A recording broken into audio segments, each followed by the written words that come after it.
Hello, hello, hello, everyone, and welcome back to the channel. If you haven't had a chance to do so by now, please be sure to like, comment, subscribe, and share. And to go a step further, I humbly ask that you tap that notification bell. Oh, shit. Oh, shit. I'm on the wrong phone, y'all. Hold on. Hold on, girl.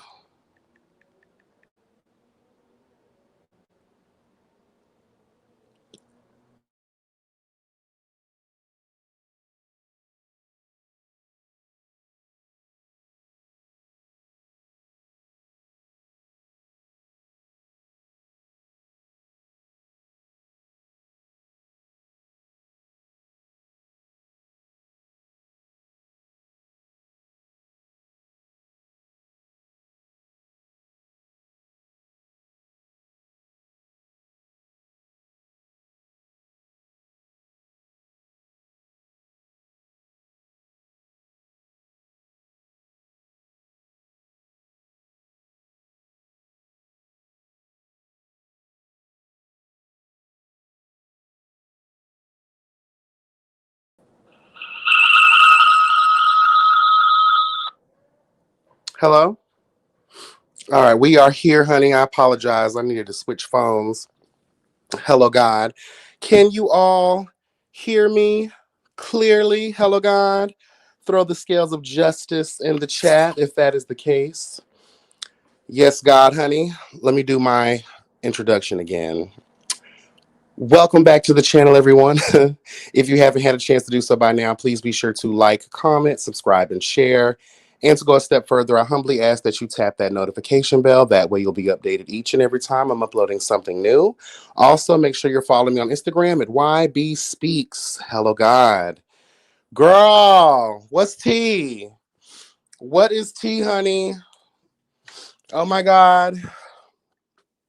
Oh my God. First of all, I have a video that I have to look at it again to make sure that it looks right.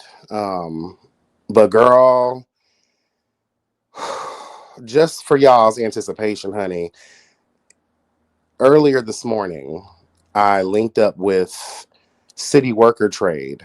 Remember the one that handed me my everlasting life, girl. Hello, God. The plunge of death. Hello, God. Girl, girl, just know that video. Oh my God.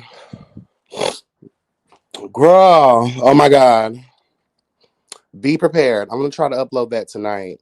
But again, I gotta give it a second look, honey. Okay, period.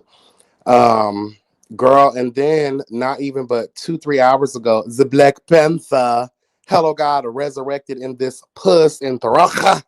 Girl, when I tell you all of the hoopla with trying to meet up with this guy again, this is why I just don't deal with like dudes who have a lot going on, you know. But honey, when you finally link, okay, honey, he made it worth it, girl. I'm surprised I even had any energy. I'm surprised I even had the puss strength, girl. Hello, God, to endureth the Black Panther. Girl, hello, God. Oh, he came in and he made these cheeks clap. It. Let me tell you, girl, it was like a round of applause. An eternity of applause, girl. Period. Period. Girl, I'm gonna have to give a little story time about that another time, okay? Welcome everybody in the chat. What's up, Chloe? How are you? Christina Davies, hello, honey. How are you? What's going on? Absolutely 832. Ebby Reviews, hey boo. What's going on, honey? Girl, we have a lot. No, not a lot to get into. I really just wanted to play catch up with y'all. You know, it's been going live and trying to keep things going, honey. Okay. But before we go any further, the Starry Awards, hello God, brand new award show that is honoring all of the guys and gals and ghouls, honey, hello, in the YouTube space as well as the web series space. All the nominees have been rendered, girl. Voting is now up. Okay. So January 16th, I believe, to March 5th is voting. You can vote at www. I think it's thestarryawards.com/voting. Okay. Or just go to their website and click on the little icons to follow the directions. Okay. You can vote up to 3 times a day. Hello, God. And also use different emails. So I'm living for this kind of scammiana behavior. Let's stack the deck, girl, in our favor, period. So I would really appreciate it. I love all the nominees. Most of these people I'm really close with. But if it's me, hello, you got to vote for me. Period, girl. Period, girl. I also did my due diligence and have been doing my due diligence, putting in my 3 votes a day. I've been giving all the girls their fair share, even a lot of cunts I actually don't like. But because I have to always continue to prove my unbiased nature, if you are in a category and I don't fuck with you and you have been doing your thing and you are deserving, I voted for you. Hello, God. I voted for you. So again, I posted on my community tab on YouTube. If you follow me on Instagram and check out my stories, I will be posting daily for the voting. But on my community wall on YouTube, I did a post. You can just click that link and it'll direct your path over to the page where you can vote. There are 4 categories a page. In order to complete your submission, you have to vote in all categories. Okay? Hello, God. You have to vote in all categories in order for your submission to be completed. And you got to add your email and whatever. So we all appreciate it.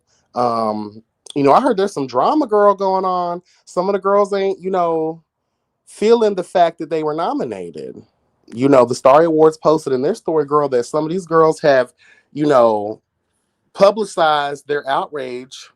And I'm like, girl, or maybe it's some cunts who felt like they were left out. But girl, you'll be fine, honey. Like, girl, this is like Pokemon. You got to catch them all. Sometimes you won't. Period. I don't know what people are mad for. At the end of the day, this is what it is. Okay. Someone mentioned in my comments about the voting that they feel like I deserve to be in more categories. And I said, you know what? Although I do agree, I have to be real and honest here too. I have the lower subscribership out of everybody in my lineup. And out of everyone in this space, to be honest with you. Hashtag that's how you know, hashtag impact over everything else, because how am I put in the running to becoming America's Next Top Model, bitch? Okay, period. Amongst these great, individuals. So I'm grateful to be mentioned at all. When the Star Awards were posting about the voting in the nominations and how everything went, people submitted people's names.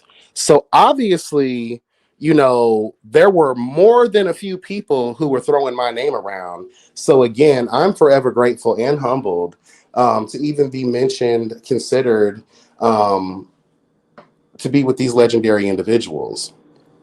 Now, if I win this award, which I think the chances are kind of high, um, you never know. I will be preparing a speech just in case. I would love to know what the timetable is for a speech. I'm a long-winded gal. Okay, honey. Let's just tell the truth, girl. So let me know how much time we have for speeches, girl. Okay, Abby, you're in I think you're in it for a best host. You also are in another category, I believe, too. And I believe some of the panels you're on as well, right? Hello, God.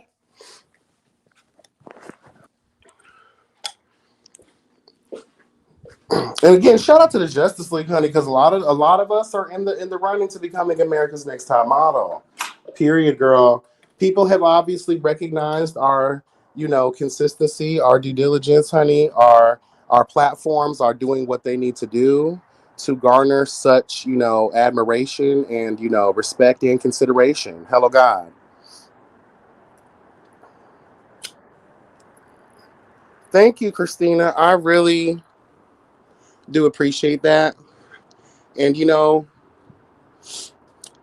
if I was going to be in any category, this is definitely the category for me because I do feel as if I am one of the funniest real life commentators.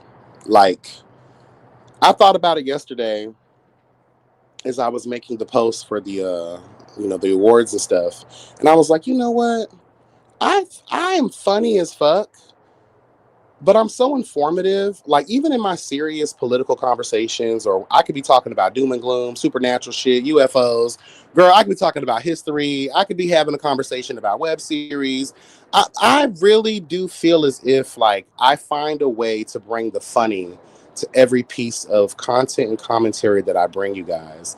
And the DMs, the messages, a lot of people have been sticking around for me for the longest and constantly reminding me of how much of an impact my platform has made in their life. Seriously, a couple years ago, I was hit up by a lady who was going through, she's cancer, basically. Um, if you still follow me, I haven't seen her comment in a long time. Maybe you have, and YouTube just be changing y'all names, but she reached out to me and she was telling me about like how she was going through like the worst part of her life dealing with cancer and chemotherapy. I think she's free now of it all. I think she is. um but she hit me up and she was like, child, I just want to let you know you really are, like, when you, and back then, I wasn't as consistent as I am now. So she would hit me up, are you good? Like, I really miss your commentary. You helped me get through a lot of stuff. And, and I've received multiple messages like that through my tenure being on YouTube. And I just want to say I appreciate y'all as well. Like, I feel like Mariah Carey, when she did that speech a long time ago, like, y'all be thinking that, yes, we appreciate y'all way more. You know what I'm saying? Like, I love that you love me. I love that. But trust me, girl, like, I love y'all more. Y'all help me get through. When y'all out here watching my videos and I be stressing, girl. I be going through life, girl. And I get on here and I just try to make light of life and have a good time and be entertaining and give my thoughts and opinions. And just the mere fact that you all, have stuck with me and I continue to grow. It's a slow growth, but child, slow and steady wins the race, girl, period. And all things happen organically, hello God, as they're supposed to. So I really do appreciate it. And again, I shout out to the Starry Awards and whoever, however those people found my name and put me in the running to becoming America's Next Top Model, bitch. I truly do appreciate it. Thank you so much. Hmm. Robert, you know what? Tell the truth, shame the devil, bitch. Period. Robert said they should have had a category for most lethal reader in web reality. You'd win for sure. I'm actually surprised. There's a category for that for the mainstream reality girls. I noticed. I picked K Michelle because she's the only girl I know that will read you in the moment and then make a song about your ass reading you and then have a hit song from reading you. So I picked K Michelle, but I really felt like that there's a lot of reading and roasters out here in the web space and on YouTube as a whole. So my question was like, why isn't there a category for that? Because I definitely would have felt like I'd be in the running to becoming America's Next Top Model. Okay, period. What's up, Denny? How are you, boo? You helped a lot of us get through the quarantine and the lockdown here. Amen, honey. And shout out to the Justice League, honey, because we was doing our thing, bitch. Period. Chloe says you definitely helped me get through my time while on chasing, and I definitely appreciate you for that. Thank you so much, boo. I really do appreciate that. Thank you, Abby. You're hilarious. Thank you so much. What's up, Trillery? How are you? Hey, YB, voted today, and we'll keep voting. Hope you and the panel win. Long overdue. Abby said she was hosting in another category. I forgot what the other category was, but girl, do your thing. Period. Trust me, I voted. And I'm trying to be fair. Like, every time I vote, it's like 6 here for this person, 6 there. I want to be as even as possible because some people are grouped up in the same categories that I do like.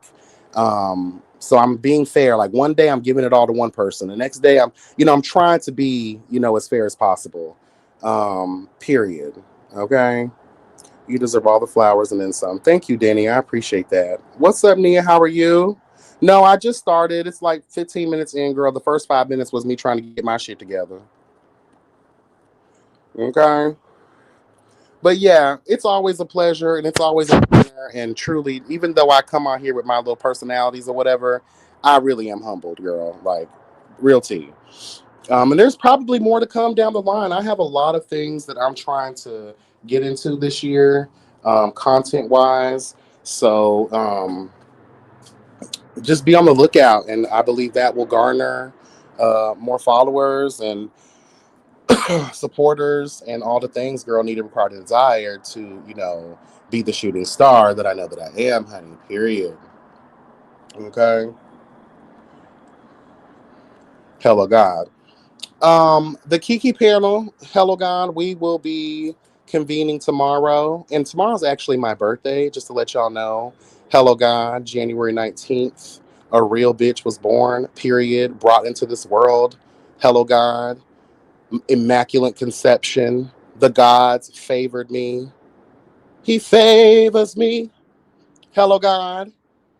Na, na, na, na, na. God favors me. Hello, God, honey. Favored. Birthed from a shooting star. Hello, God. Well, no, that was it. That ain't me, bitch. Period. Okay. I only dream to have a mouth that can suck it all up. Girl, bye. I'm already a mess as is. Imagine with supernatural throat powers. Girl, please. A force to be reckoned with, girl. Ciao, bye. Thank you, Trillery. Thank you so much. Hello, God. I'll be 38, child. It does not feel like it. I swear it does not feel like it. And I'm glad it doesn't feel like it. Because when you start feeling old, even though sometimes I'm reminded that I am a little older, girl, just a cute little moment from the video I have that I'm going to upload later on. Child, I was riding old city worker trade, child, and girl, my knee snapped. Girl, I gave it up. Girl, I gave it up. I gave it up. And it was in that moment I realized, yeah, girl, you getting old. Girl, and that's why I don't ride trade, girl. First of all, I'm 6'1", girl. I'm like 235 pounds, girl. I ain't trying to ride nobody. Period. Okay.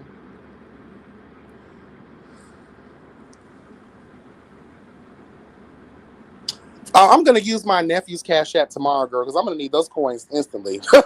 Okay, girl, because YouTube, you gotta wait a whole 30 years, girl, just to get your check, girl, and plus they tax on all the super chats and stuff. So I'm gonna use my nephew's Cash App, and y'all could just go ahead and donate through that way, child, if you choose to. It's not needed, required, but it is desired. Everyone loves a little coin on their birthday, girl. Let's just tell the truth. Well, Denny, you're also much lighter than me. Like, this is a lot of weight to be bouncing up and down, child. Let's just tell the truth, girl. Like, girl, I do my squats in the gym, but that's for the gym. And that shit be hurting my thighs. Girl, I'm not going to be, no. And then I have, like I told you, joint issues. So my knees be snapping and I be laughing at everything. Girl, daddy made me fart yesterday. Hello, God. And I just busted out laughing and farted again. Luckily, it was a clean fart. Hello, God. No one likes a dirty bitch. Period. Girl, stop. Girl, you're shy of 200, honey. I'm a whole. I'm. I'm like a. You're 200. I'm 230. Well, 235. So I guess it's a little more. Well, I don't know. Am I 235 then? Well, you got muscle and you're lean, child. So me, I still have to deal with some of this stomach, girl, and back fat, and girl. Oh, girl, when the Black Panther, I got to do the voice, girl. The Black Panther, when he was here, he was just grabbing on my love handles, girl, and he was all up in it, girl. Oh, girl, it was so good, girl. Ah, the Black Panther lives. Honey, hello, God, girl. T'Challa. Oh, girl, hello, God. Oh, Ebby says I'm 5'4" and hefty, 290, and I'm a certified writer. Girl, I don't see how y'all do it. I don't see how y'all do it. I did my little 1-2 gang around the house, girl, but girl, once my knees snapped, and plus, this was at towards the end of the process. We're talking about almost 3 hours of slayage, and you want me to put in work after you just wore me out for heaven and earth, girl? Bye. Oh, because you were tired. And I get it. And trade does need a break sometimes. You got to give your top a break. That's why you should be a good rider. But girl, I can't. I can't, girl. And every time I explain the trade, they just go to laugh and do it anyway. Girl. And then, in the heat of the moment, it's kind of sexy when you're being told what to do. Low key, like forced, but not in a bad way. You know what I mean? Oh, girl, it'd be so hot. Like, all right, daddy. You've already been beaten into submission, girl. You might as well listen to your man. Okay, period. Did I miss the Black Panther story? I haven't really talked about it much. I mean, just a little brief snippet, child, of the events. And when I tell you, girl, it was so hot. And like middle end, like he got all up in it, girl, and he was really feeling himself. And I was like, yes, girl, it's time to save Wakanda. Girl, it's time to save Wakanda, girl. Period, girl. Because Neymar is trying to get the girls. No, ma'am. Honey, he was in it and he got up close to me. And I love that. Let me tell y'all something about how a man really knows what he's doing. When he locks you into certain positions and really expounds on those positions. Like the way he had me locked in, because I love old nasty piece of doggy. Hello, God. Bitch, I'm telling you no lie, the way that his hands were pressed against like my thigh and knee and had my feet locked into like the middle area, and girl, he was just enjoying his everlasting existence, girl. Honey, girl, spare the rod, spoil the child. Hello, God, girl. Let me tell you, girl. Ooh, thy rod and thy staff, it was with me. Oh, girl, all the days of my life, girl. Ooh, girl. Worn out. I've been just getting my life, girl. The human body is amazing. The human body is crazy work, girl. It's my cardio, and I be on the balls of my feet, thighs, be screaming when I'm done, but it be worth it. Okay, let me tell you, pleasure and pain, girl. When we talk about like sex, period, though, that is the ultimate form of experiencing both pleasure and pain in the same moment. Like the things, again, what we can withstand in the moment, but girl, once the high is done, girl, you coming down. Let me tell you, girl, you gonna feel that. I feel it everywhere, girl. He was just smashing my head into the bed frame, girl. I had some red marks on my forehead. Girl, I woke up so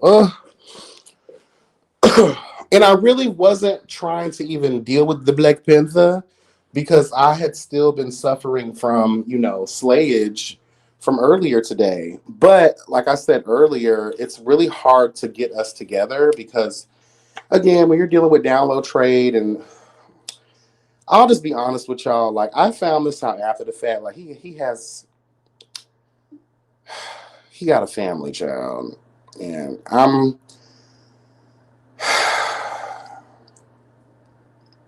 he told me after the first link, and that immediately like turned me off because I really just rather not know.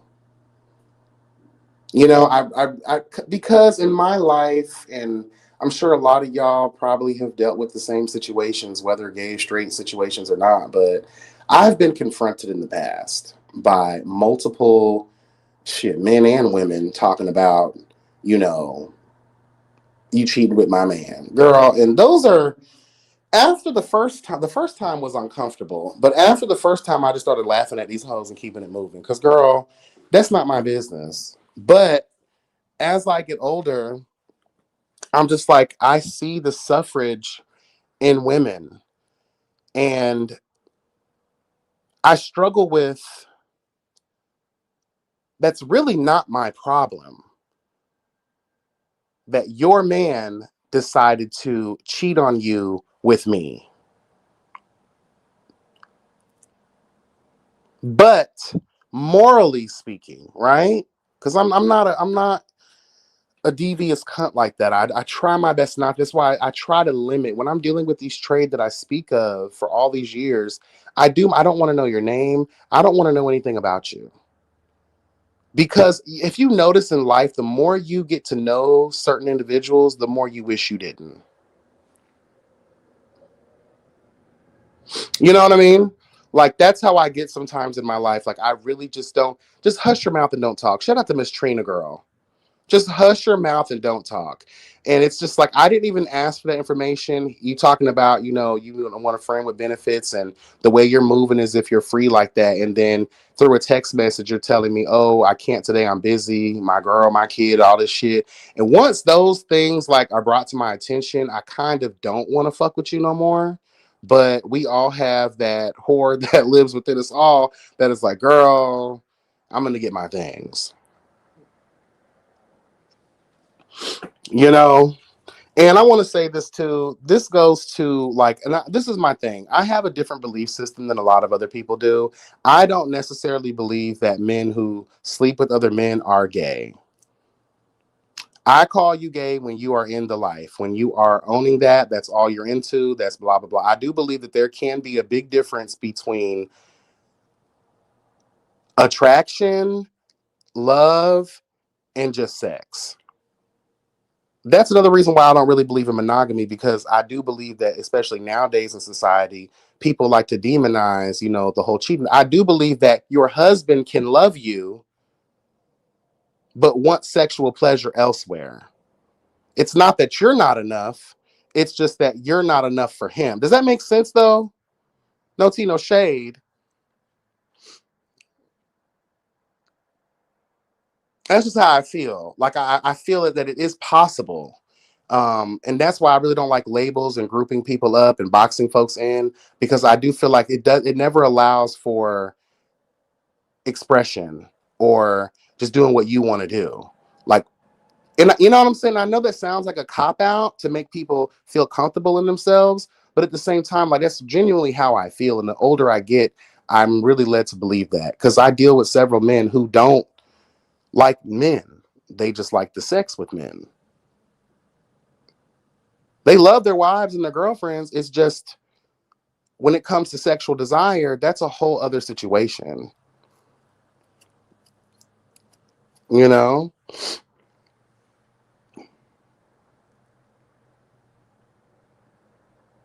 And I want to say this too, and I feel like because this DL culture, in my opinion, has been created and exacerbated by way of toxic heterosexual women and men. We see it a lot. I feel if people were more comfortable to express themselves as they wish, given the environmental factors in their favor, we wouldn't have a lot of this demonizing and trying to weaponize people's sexuality. I mean, that's just the true tea right there. There's a lot of that goes on, and I feel like people do things on the low, they're down low, they're moving. There's an expectation in society that men need to be with women, especially when we talk about the black community. Like, you're not a man if you're gay, if you sleep with other men. You could be a top, bottom, verse, whatever the hell, girl. You could be a queen, you could be a trans, or whatever you want. You're still going to be looked at as lesser than. Because even in some black households, they wonder, oh, are you the bottom or the top? If you're the top, they might be okay with you. That's why a lot of black boys or boys, period, come out as bisexual. They just say, I'm bi. As long as you love a little puss and some titties, girl, hello, God, you might be accepted in thine sight. You might be. So that's why the kids come out, oh, I'm bi, and you a whole queen, girl. We know you ain't bi. You ain't even looked at no puss. You ain't even kissed a woman, bitch. You're just saying that because it's more palatable. You think it's going to be more palatable, more accepting in your family. So, again, I understand it. But if we created, again, an environment that was conducive to accepting others for what they choose to do with their life, what they like, what they love, what they desire, maybe we wouldn't have a lot of this toxic shit going on. But yes, honey, the Black Panther is the tea. And when I tell you, girl, that body, that face, oh, he is so fine. He is so fine. Oh, he is so fine. Oh, girl, lock me in, honey. I wish there wasn't such a stigma around bisexual men. It is also cruel to do that to a spouse, gay or straight. MSM is different from being gay. What's MSM mean?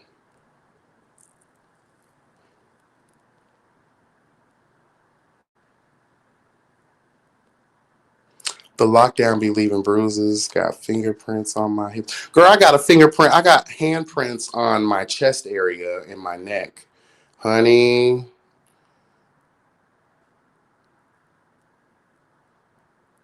And Denny, when it comes down to working out and stuff, you're so right. It's helped me as a bottom top. I wouldn't have been able to be folded like a pretzel these past couple days, girl, if it wasn't for the gym and working out. Because even City Worker Trade was very astounded. He was like, "You be taking it, bro. Like you don't be flinching. Like you just be."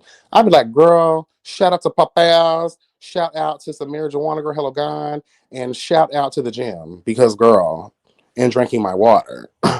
There will be no cramping up in here. I've experienced that too many times in my life. Girl, it hurts and it's funny at the same time. It's also embarrassing, girl. I will not be cramping over here as a top or a bottom, period. No, ma'am, Pam. I let them know when drama hits my doorstep, all bets are off. And that's what I'm saying too, because like and the reason why most of my old trades back then were exposed, it has nothing to do with me because I operate like La Femme Nikita, bitch. Girl, I am a spy for the CIA, bitch, when it comes down to protecting my DLs. And it's always by way of them doing stupid shit, like not erasing messages or leaving their phone around. Or, because let me tell you the truth, like, I don't blame these girls. I go through your man's phone, girl. Like, go through your phone. That's your man. That's whatever, girl. Go through that. Knowing is power. Knowledge is power. So, like, if she gets an inkling one day, you know how women intuition, girl, is always damn near correct. She gonna go through you. You might be slipping one day. You might have came over here and wore me out and got tired and laid down at home and left your phone unlocked or didn't delete your messages or hide the app the right way. Was you know what I'm saying? Like, bitch, that's gonna be on you. And the last thing I need is this lady or whoever finding me. You know what I mean? Girl, please. Because I will shoot that bitch. I'm not playing. You walk up on me because I don't know what your plan is. A lot of these people, and I don't blame them either. You will snap, but don't snap on me because, bitch, if it's me or you, girl, I'm winning. Period. Hook or crook. If you walk up to my house now, you might catch me off guard, but then again, I have a camera at my front door, and no one comes here, bitch. So if someone knocks on my door, you better believe, honey, that I always answer the door with the peacemaker. Girl, please, I will wear you out, bitch. Don't come to my house. Don't call my phone. I don't have time for the games. I really don't. Oh, men who have sex with men. Okay, obviously, I'm so stupid. What's up, Markel? How you doing? I rode that thing last night. Love me some him. When you see him, child. Let me tell you. When I saw your stories and y'all was out there living at the club, girl, I was like, yeah, someone got some. Y'all was feeling it, girl. I was like, oh, she's on cloud nine, honey. Hello, God. I know that's right. I know that's right. Period. MSM is men who have sex with men but may not necessarily identify as gay. They could be straight, pansexual, etc. Okay. I'm not snitching, but I'm not lying for anyone either. I mean, it's really, I'm not lying, but I'm not saying nothing either. Does that make sense? Like, I've been approached in the past, and girl, I remember this one time. I told the story before. I was living in Atlanta. Hello, God. Shout out to Decatur, where it's greater, bitch, down there on Candler Road, girl, period. I was running late for class. I used to attend Atlanta Technical College. Hello, God. Shout out to the West End, bitch, period. All the trade be out there, girl. Oh, hello, God. Oh, smorgasbord of trade in the West End. Okay, period. Very dangerous. A very dangerous trade, but girl, it'd be worth it, girl. And when I was a young cunt, I didn't even care about it. I felt like I was Superman, girl. I love danger. Anyway, girl, I was running late. I had left my books in the house. I had to rush back to my apartment to get my books.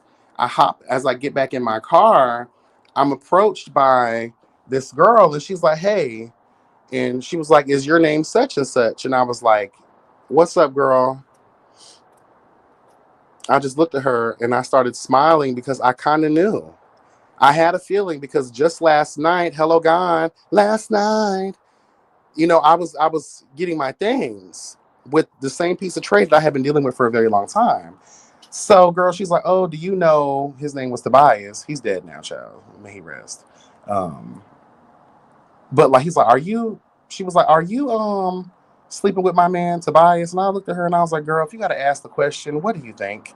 Don't do yourself like that, girl. Have more respect for yourself. How do you look? Because 9 times out of 10, you're still gonna fuck with him, and you're approaching me for what? How crazy do you look approaching a gay guy about your man?" Or even if I was a real woman, like, I don't even see why people embarrass themselves like that. Girl, like, because in my experience, and I'm only speaking from my experience, I've had that happen to me before where you're approaching me about yo nigga bitch and you're still gonna fuck with him anyway. There was this one girl in Atlanta, girl, she was a fool. She was retarded though. I'm just gonna be honest with you, girl. Few French fries short of a Happy Meal, bitch. Okay, period. Um, she literally confronts me about her man. Then he tells her the truth. He continues to mess with me. They broke up.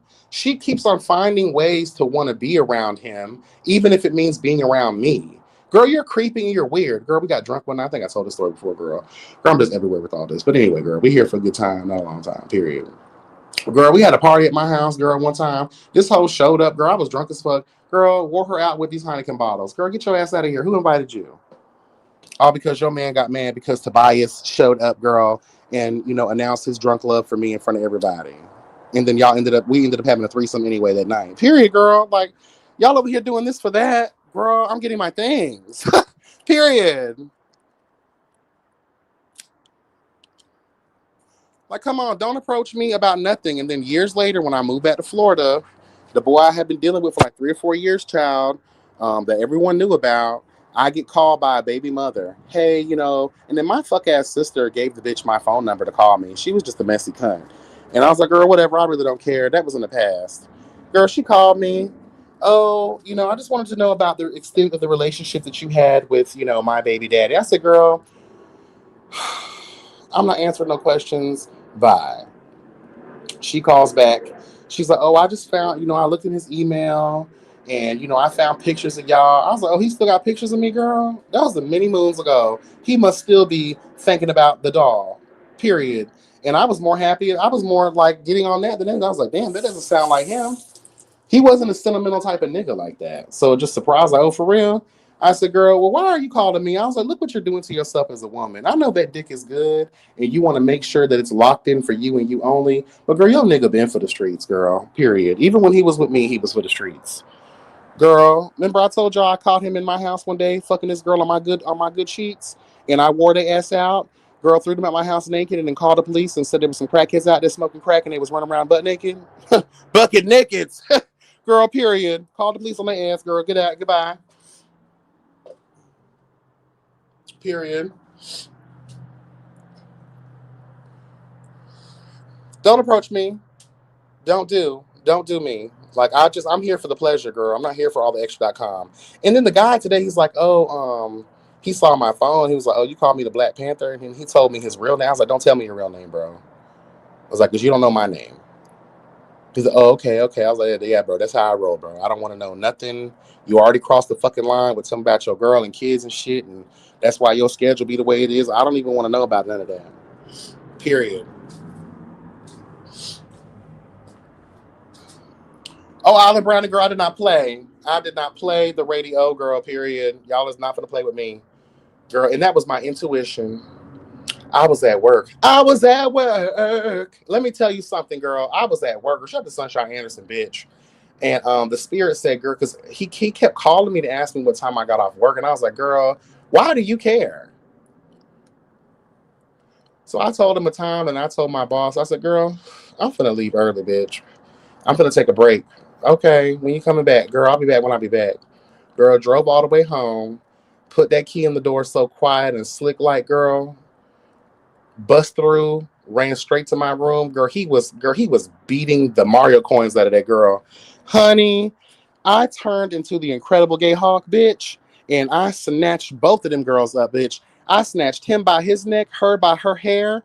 I smashed them together like it was a cartoon. I sure did. Threw them in the closet, locked the closet, took their clothes, threw them in the bathroom, then went back, went into the closet, grabbed both of them. We were fighting in the closet. I beat the hell out of them. Girl, in that motherfucker, I was wearing that girl out with that hanger, and I was choking him with the belt.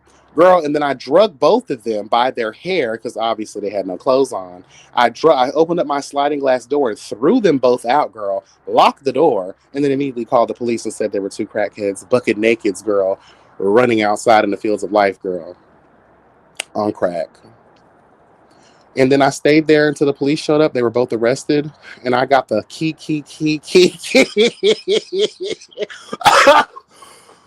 girl, I laughed, girl. And then his sister called me later on, asking what happened. I told her what happened. She busted out laughing. I said, yeah. She's like, oh, girl, I don't blame you. I said, yeah, girl. If anybody got a problem with how I handle things, then come see about me. Come see about me. Bitch, period. I'm not playing. What's up, Benji? How are you?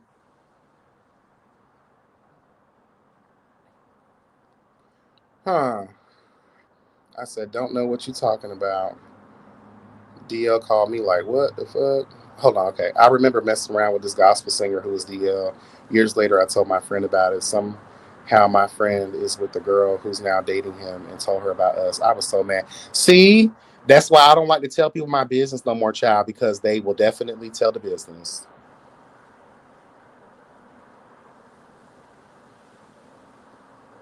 Yeah, I don't, if you find empirical evidence, girl, like these girls did, like messages and pictures, and it's, you know the answer, girl. Why call me?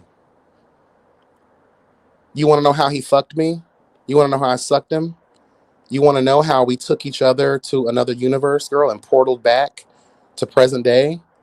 Do you really want to know the details? I told one girl the details because she was really working my nerves. She was delusional. I said, yeah, girl, he stroked me down. I said, he got that little mole right there too, girl. Mm-hmm.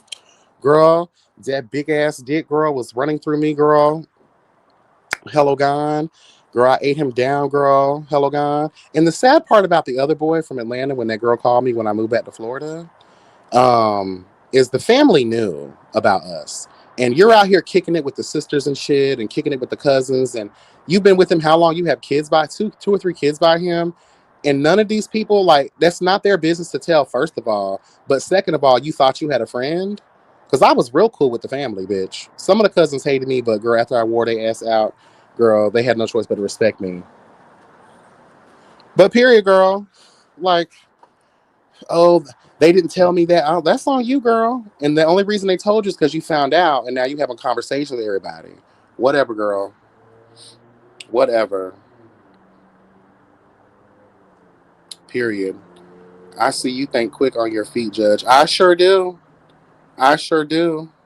I'm good. I am blessed and never stressed, honey. Tomorrow is my birthday, honey. I will not be stressed. Period. YB, I just saw the trailer for Binge Worthy. Moose Carcass is about to get aired out.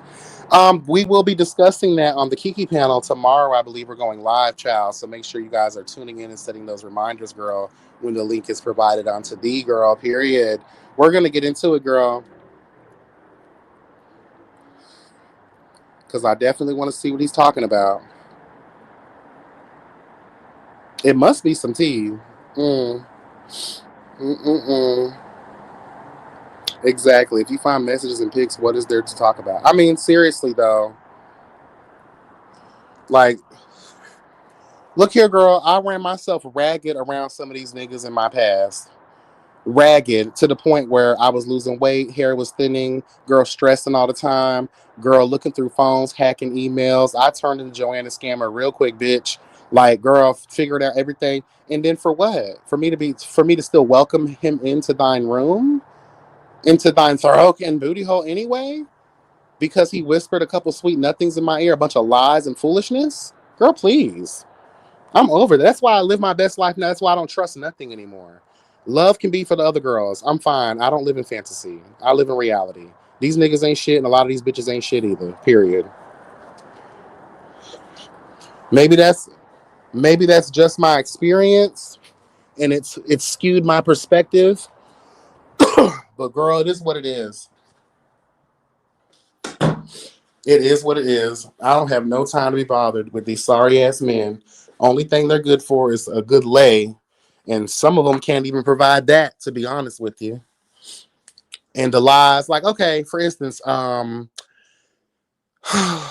know my thug trade, the one who was locked up, right? The one who was giving me my things all 2025, girl, wearing me out, girl. And the one I did when we did the threesome with the girl, yes, child, that one. Well, he got out of jail recently, and he's been hitting me up. We've been talking here and there. Went to go. He stays next to my gym, so I went over there after the gym. We'll talk, smoke, chill, whatever. So, like the past 3 days, talking about, oh, can I come over? I'm like, child, I can't host like that. You know what I'm saying? Like, it has to be at a certain time, like when my nephew's at work, type shit. Um, and I'm tired of that too. Like, why can't y'all host? Girl, all these grown ass people, y'all ain't got your own shit, you know? Or you creeping too much? Like, girl, no, and I'm too big to be doing car. I'll do a car if it's worth it, but girl, I don't like doing car stuff, girl. Whatever. Anyway, honey, when I tell you, he pissed me off, and I like, although we have our past and we're really cool, and you do have a dick of death that I live for, you think that you can utilize that to control me. Bitch, I am who I am, girl. I am the queen mother, bitch. I am the king of kings, bitch, in my world. Especially, girl, you think you're the only cock out here that's been handling me? My Rolodex is filled with Avengers, bitch, and X-Men. Period, girl. Girl, I got the whole Justice League on my motherfucking Rolodex. Especially, you've been gone for 8 fucking months. Girl, I've had to replace you. I've been getting my things, and these dudes have been doing way more than you ever could, and you were really great. But I like our connection. You know what I'm saying? We're cool. And okay, and he be giving me money sometimes, so I live for it. He'll buy the poppers, like he pays for everything. I love it. Um, but like he tried to, oh, can you slide through, pick me up, blah, blah. Bitch, okay. And then I'm like, I gotta get ready. Oh, rushing me, girl. You know what it is because he does this. Like he's not DL or nothing like that. Like he's known to mess with dudes. My thing is this though, bro. You know what it is to be about him. Like you know what we got to go through. Like, well, he's not about him, but you know what I mean. Like the tops that are in our community, they know what a bottom has to do. You can't just call me on the wake up and say, "Hey, come get me." Hey, I got to get ready first because one thing about me, I will not have trade in my house while I'm dushing. Girl, that is a sound that I don't even want to hear. Girl, please. Okay, special girl. Okay. So you out here playing on my time, girl. And then later on, talking about, I'm literally like 30 minutes later. Um, oh, never mind. My kids are coming to the crib and I got other things that I got to do. I said, you know what? Don't hit me up again at all then. Because this is the third fucking time and I've let you know you trying to rush me and I'm letting you know what it is. You can't just call me and expect me to be ready in 5 minutes. You know what I'm saying? But don't he was like, oh, it's like that. It's like that. It is like that, bro, because you would have never had time to chill anyway. I would have went to go get you, bring you back here for what, 5 minutes of for some puck and pluck? Girl, bye. No, ma'am. So you had no intentions on chilling like that anyway, then, nigga. So don't hit me up no more, bro. I'm good on you. Like real shit. I got the Black Panther. I have the City Worker, bitch. Hello, God. Girl, I got a few others, girl. Blatino. I got a lot. Trust me. You are now the lowest of the lowest of the totem pole, bitch.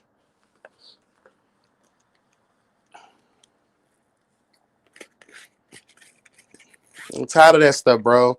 And like even Black Panther was on thin ice with me too because he was trying me like that. But at least he has, legitimate excuses. And we just started linking, so I'm not really invested in him like that. But I find it so weird that the niggas with good dick, they know they got good dick. They're the ones that play the most games. They play the most games. But when they're done playing games and they finally arrive, girl, it's everything. Let's tell the truth, girl. It be everything, girl. Ooh, child. Hallelujah. It do be worth it, girl, and they know it. Oh, they know it. Okay, period. Okay, Trillery, that was a legendary story time. It's the same way on my side of the tracks. Tired of always being the giver in relationships, even with my time shaking my head, not anymore. Girl, Speaking of that, so last night there's this boy that I had linked with before, and he lives like 15 minutes away from me. So I was like, you know what? I'm feeling it. Whatever. It was cute the first time, girl. I go to link up with him, and all of a sudden now it's not the same as it was before, girl. He had a little funk on him. He looked a mess. Girl, he's rolling up this weed. He's putting this white powder in the blunt. Girl, no ma'am, Pam. You already know me, girl. Do you live your life? I'm not going to judge you completely for that. But like, I think there needs to be a normalization of letting people know that, hey, is it okay if I do this? And then let that person make that informed decision for themselves. Don't just do some shit. Girl did all of that. Girl whips his dick out. He's like, "Oh, you got some water?" I said, "What?" Girl gave him my water bottle, thinking he's thirsty. Girl, he steps out the car and he starts wiping off his dick with the water. Girl, I said, "Oh no, honey." Girl, as he's doing that, guess what I did? Closed the door and drove the fuck off. Goodbye. Goodbye. Goodbye. Goodbye. Goodbye. He hits me up. Oh, can I? Nope, blocked, deleted from this experience. Period. You're gone. You're done.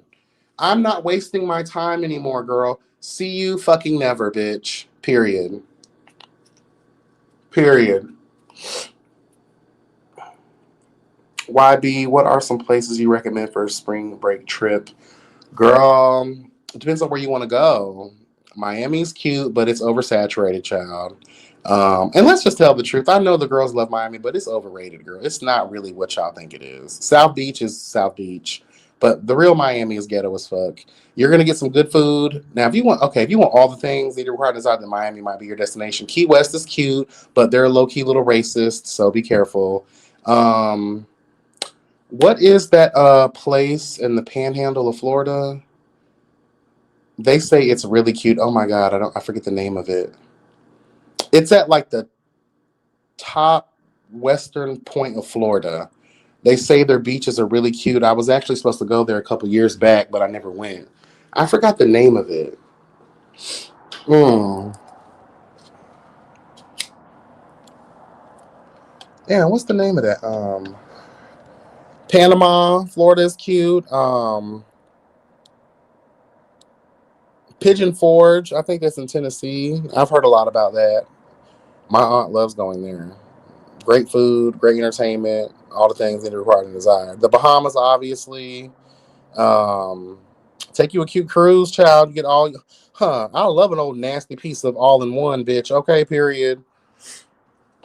You get your room board, drinks, food, buffets, dancing, casino, all the things that you need all in one, girl. Not a nasty piece of cruise. Ain't never hurt nobody. Okay.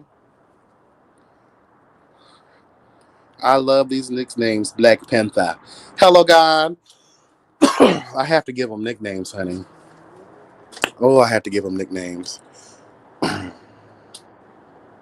love a nickname, and it will stick.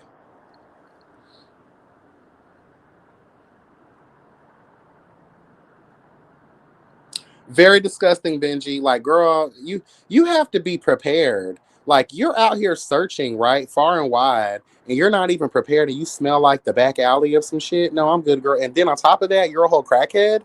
Girl, bye. Your priorities are messed up. See you never. Bye. I was thinking an all inclusive place outside of the US. Oh, the only place outside the US I've ever actually been, child, to be honest with you, is Canada. And I've been to the Bahamas.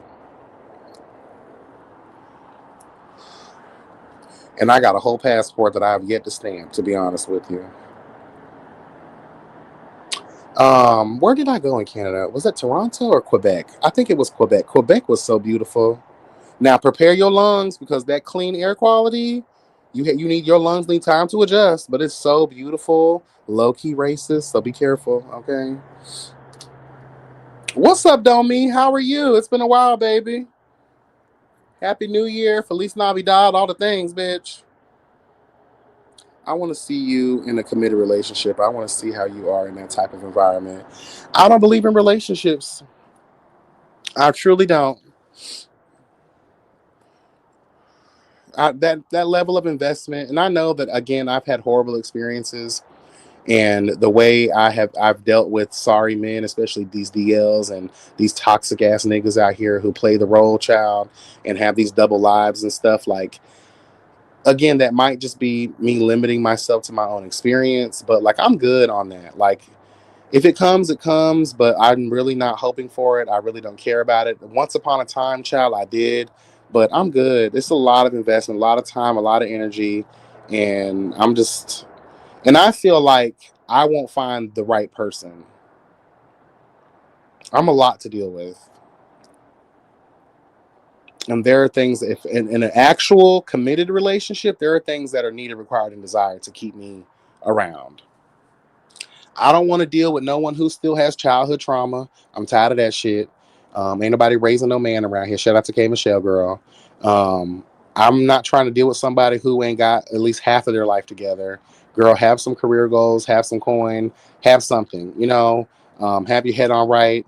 I keep on running into these Looney Tune ass niggas. So, girl, these niggas they ain't educated. They don't read books. They don't think outside the box. Like, I don't have time for that. You gotta have great sex. A lot of these niggas don't. It's just what it is. They really don't. And I'm good. I'm really good, though, honestly. Lamo, same to you. It has been a minute. Life's been lifing. Child, tell me about it. Tell me about it, honey. Yes, girl. And tonight, I think I'm just gonna be chilling. I'm not really trying to do too much. It's getting to now. It wants to get cold tonight. Girl, bye.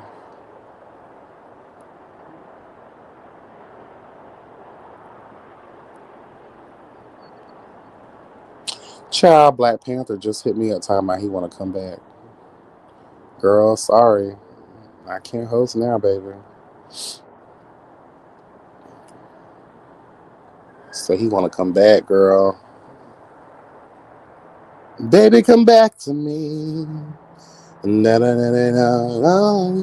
Girl, that's the power of the puss, girl. Period, girl. hmm He's like, oh my God, you're just so, I love everything about you, like your body, the way you take it, your throat, it feels like puss, like it's just everything. I'm just so, and then in the moment, right? I love, and I don't say nothing either because I know I'm the shit, right? But in the moment when they're giving me all the praise and worship, girl, that I need, require, and desire, girl, to fit my ego and my pride, hello, I just sit there and go, and I just be doing my thing, girl, giving it to these trades, girl. Period. I love it. They be all into my ear. Oh my God, you're this and you're that. I have this little thing. I spray a little perfume on my neck. I spray a little.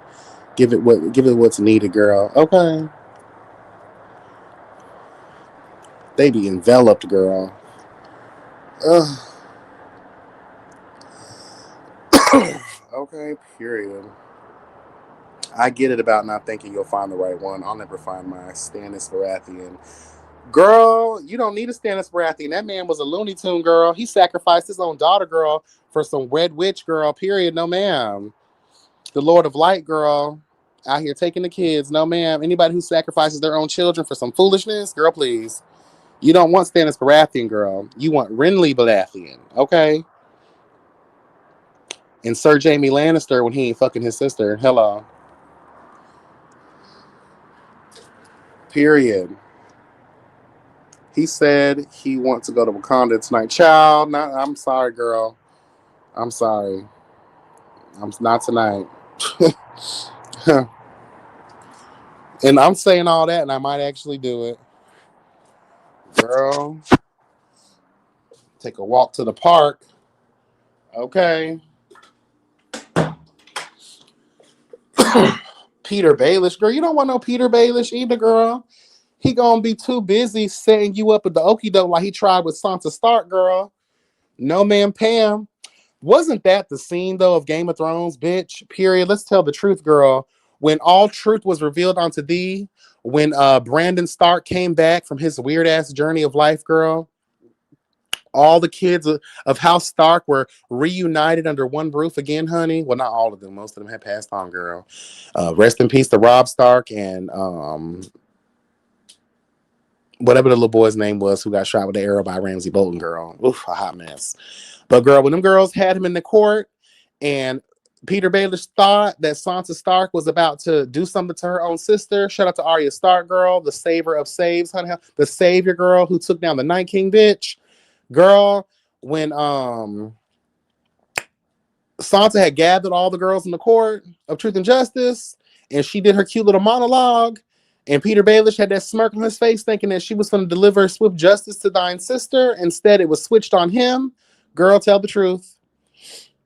Brandon Stark had to go back as the third-eyed Raven girl and relive these moments so truth can be revealed onto D. Girl slit his throat. No, ma'am. Peter Baelish was actually the one who started all of this. And those conniving ass Lannisters. Ooh, Jon Snow, but he's too, girl. I don't have time for some martyr girl. Let's just tell the truth.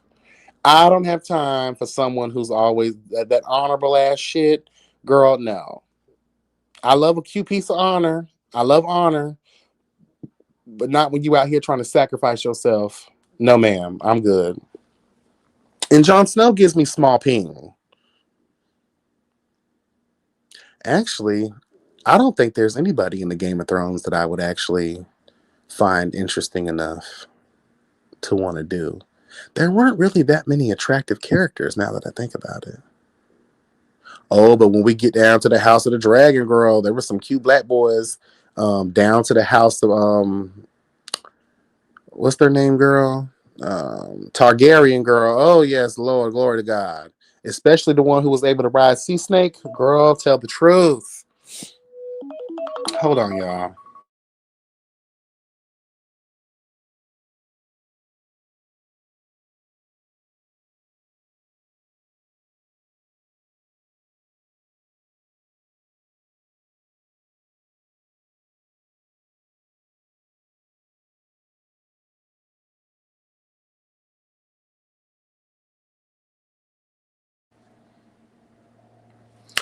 Jamie was attractive, but I'm good on him. Like all that just to go back to Cersei and then to die.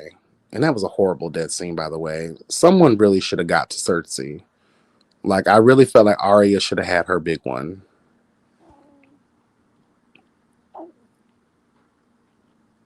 You like Peter Baelish? No, girl.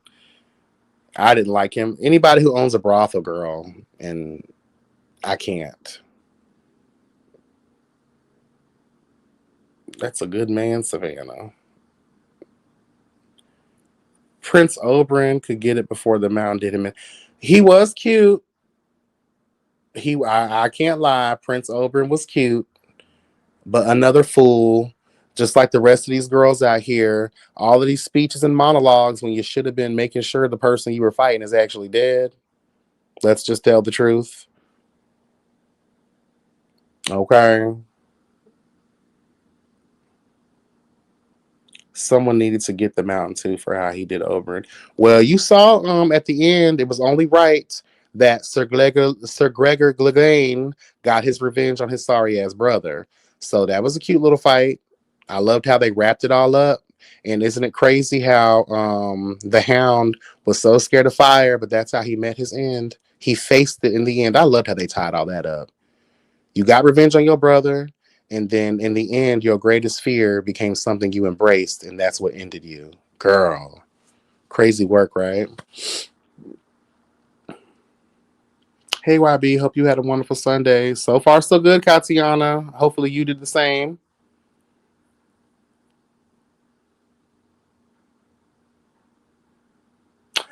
If I were to, my nephew just called me talking about he need me to pick him up from work. He literally works 5 minutes away from where I live. Unfortunately, I can't. Would y'all mind if I stepped away for like 5 minutes to go pick him up? Because now he like, oh, I'll just walk. He broke his little e-bike, child, and girl, it's broken. So now I feel bad. He come out, I guess I'll just walk, child. Lord, do y'all mind if I just step away for like 5 minutes? I'll be right back. It literally is 5 minutes. Would that be okay with y'all? Because I don't want to end the live. We have other things that I want to. I love yapping, and I'm not ready to get off yet. And I don't want to create another live. So I'll be back in 5 minutes. 5 minutes. Okay. Those who stick around, I really do appreciate you. I do. I do. I do. I'll be right back.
Hey y'all, I am back, child. I am back. I am back. I am so sorry. That took a little longer than 5 minutes, but traffic lights, and then this boy wanted to be in fucking Walgreens.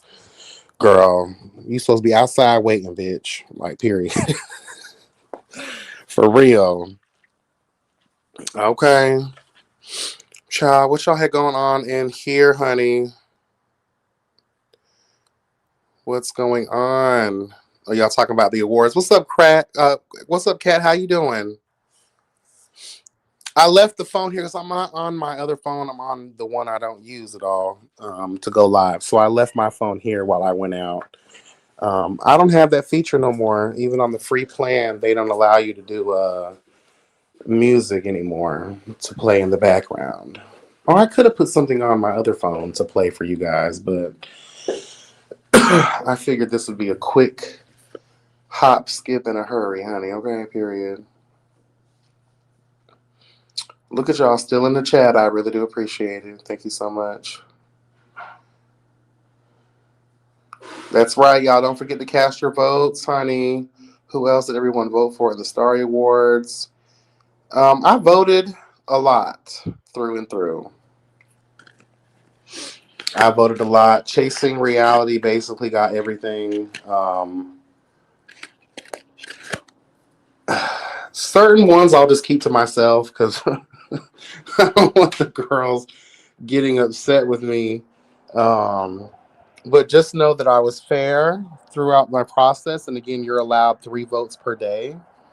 So hold on, let me feed the cats real quick, child. I've been out here just getting. Hold on, y'all. Let me feed the cats, child. Justice for the cats, right? Okay. Here y'all go. Here's the key. No, where's the key? It was in the drawer. The drawer inside of the drawer inside of the drawer. The lighters be? The drawer. The desk drawer. Underneath the TV? Yeah. I know they hungry, child. I fed them earlier today, like around like 3. Girl. Yeah, they were fed, girl, around like 3. Girl, no, what time did I wake up? I woke up around like 3 or 4. So I fed them around then. But yeah, child, they'll be fine. Isn't it like every black household though? The kids say, "Oh, we hungry. Oh, y'all just ate," and that just ate was literally 4 or 5 hours ago. Okay, child. Period. Period, girl. Yeah, they're eating, child. Tomorrow, so at the apartment, they still have a lot of different detailed things to accomplish. Um, but I love how they've been kind of doing everything, like the bathroom, the kitchen area. They got the floor done. That way, they can put more focus in the last thing they have to accomplish, which is my room. They got to lay the flooring down in my room. They have to repair that wall that was broken. Um, and they have to do something with the AC area because it's a hot mess. And they just got to finish painting, and that's pretty much it.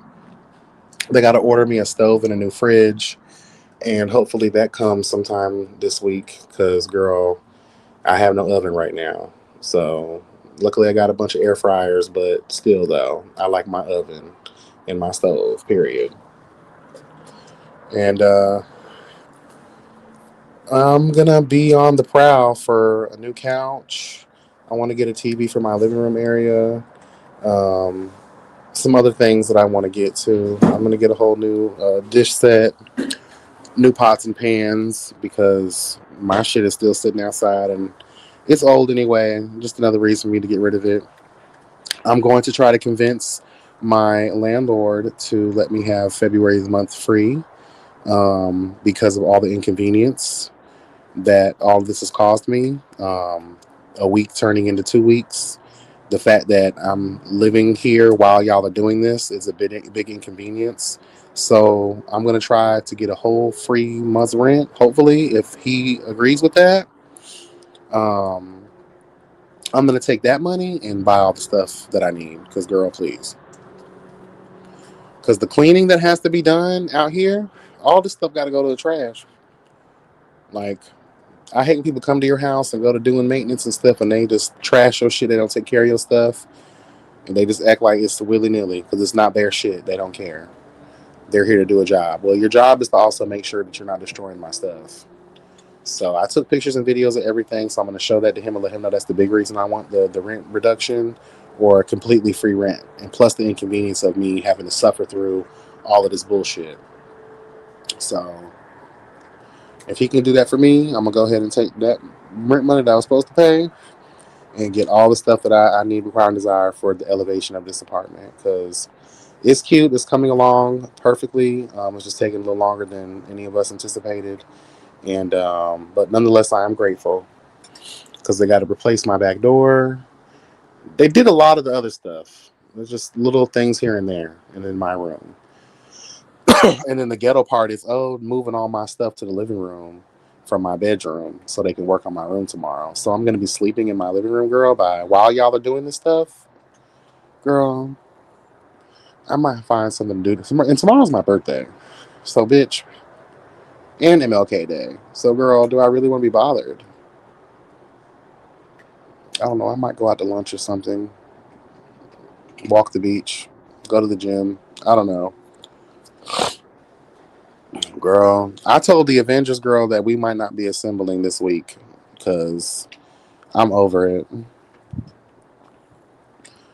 Hell, some of the Avengers already assembled in this puss. The Black Panther, Pelagon, Hulk Smash, Child. Lord help us.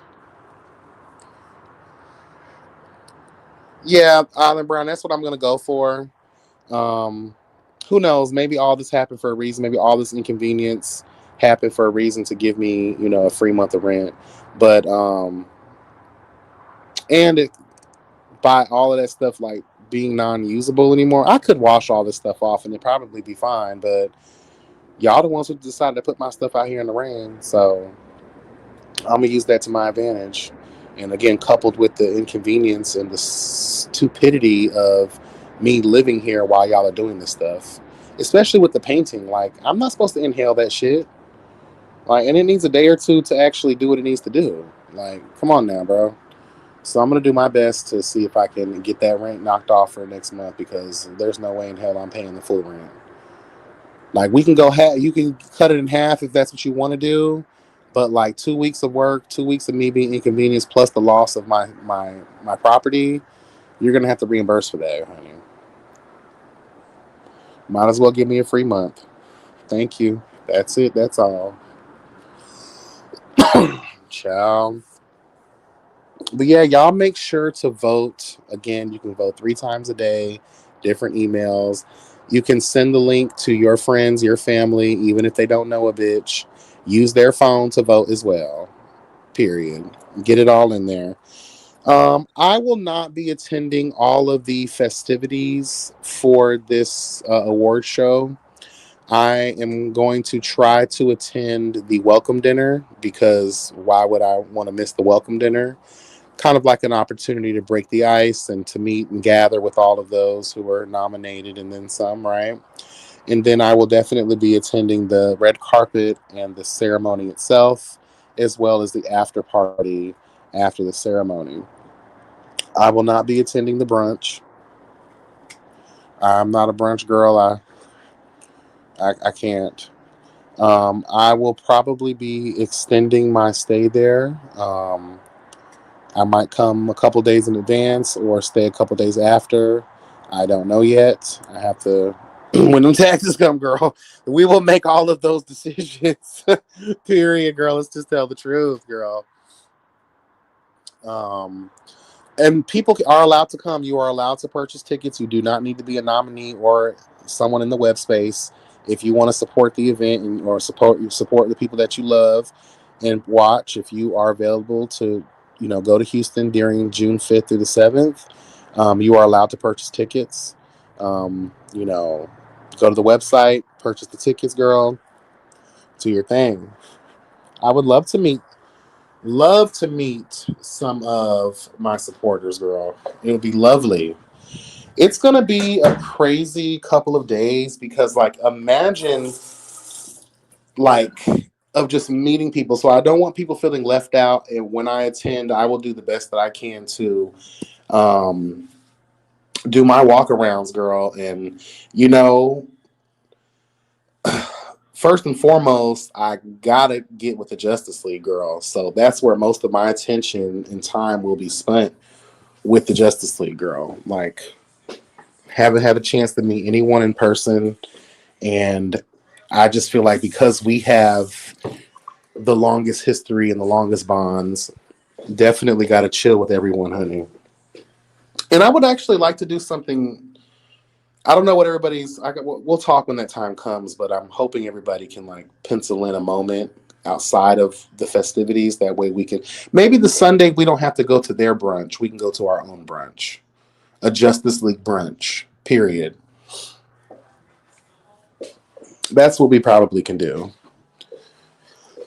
if they're down for it. I don't know what their plans are. I don't even know how many of the Justice League members will be attending. Hopefully, everyone will be attending. Um, because why not? Why not? Yes, girl. Let's attend. Hey, Hero, how you doing? I'm gonna share the link real quick. If anybody wants to come up, please feel free to do so.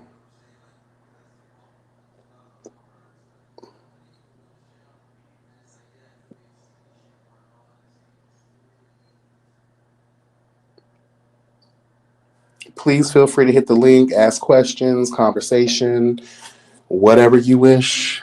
Hello, God. It's my command. Hmm. Yes, honey. Get a chance to meet the girls, Harviana, the Kiki panel, honey, period. Chloe, hey. Oh, girl, so just fuck the Kiki panel, girl. Go with No, your I want play. definitely chilling with the Kiki panel, honey. Definitely chilling with the Kiki panel. What's your tea? Child, nothing, just in recovery mode, I honestly. heard about your rendezvous. Honey, that rendezvous was rendezvousing, bitch. Like, Yes. What'd you call him? King T'Challa? girl, the Black Panther. Yes, God, honey. How was your And weekend, this, though? huh? How was your weekend? Good Hmm. so far. Shoot, this is the start of my little 9-day vacation, Oh, yeah, so you were saying it. I'm just chilling so far. Tomorrow's gonna I be ain't really been I ain't been doing nothing. I just been chilling, you getting hear my me? things. I can hear you. I said tomorrow's gonna be interesting. I'm ready. I'm ready. I would love to hear what Justin Diego has to say Yeah, this is gonna be and going. why he is choosing to speak out now as Atlanta is about to premiere. Like how ironic. We'll see what he has to say. Yeah, that's gonna be interesting. I said, And this is the I week of their premiere. know kids were throwing out their cease and desist letters tonight. Well, it depends on what he has to say. Yeah. What time is he releasing the video? I don't know. I didn't see that on there. I was looking. So mind you, this whole time, okay, no shade. This whole time, I thought that Justin Diego was, Binge-worthy. I thought Binge-worthy was fucking that Rosa bitch, the Rosa. Oh, Rick Rosa? Yes, that's what I thought it was the whole time, and I didn't realize that those are two different people until today. Definitely two different people. Oh, bitch. So the whole time when I was filming, and they were saying Binge-worthy, I was thinking Binge-worthy was Rosa. I don't know why, but yeah. No, two different people, baby. So wait, who's the girl? Who's the one that they mentioned that they always mentioned that was like a part of Atlanta and was the scammer or was stealing? Who was that? That was Rick Rosa. That was Oh, so that's Gardini. that's the same girl. Okay, that's the same Yeah, person. yeah. Gardini and Rick Rosa are the same person. Oh, okay, that's what the name is. I knew it was a different type of name. It was a different name. Yeah, Gardini. Okay, okay, okay. Gotcha. Okay, so he premieres tomorrow. Ooh, hold on.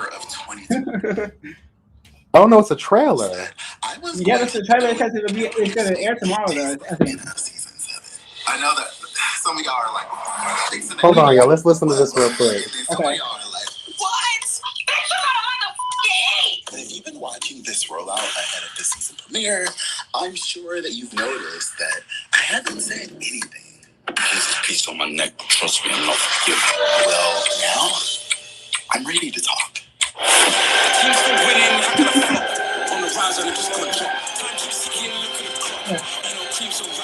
decided to take a step away from Chasing Atlanta season 7, and honestly, it was one of the hardest decisions of my whole entire life. Or he said he left.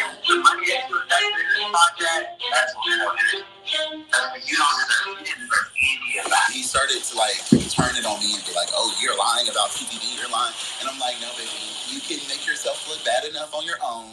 There's no need for me to lie about things that you have done." What's happened is you seem to have gotten insecure about me making this show great, as if me making the show great dimmed your light at all. The best is what I want around, and that's that. I'm not really gonna apologize for that. And if that makes me a bitch or an asshole, put that on the list of things that make me a horrible person, because that's just the way it's gonna be for me. He would be like, "This ain't a binge-worthy production." Well, it should be. Oh. It should be. Bitch, the joke is on you. And as quiet as it's kept, it is, because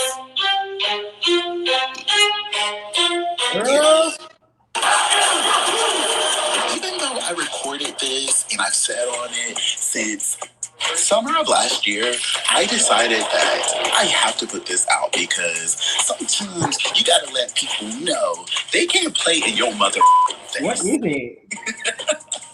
Sometimes you gotta laugh to keep from crying.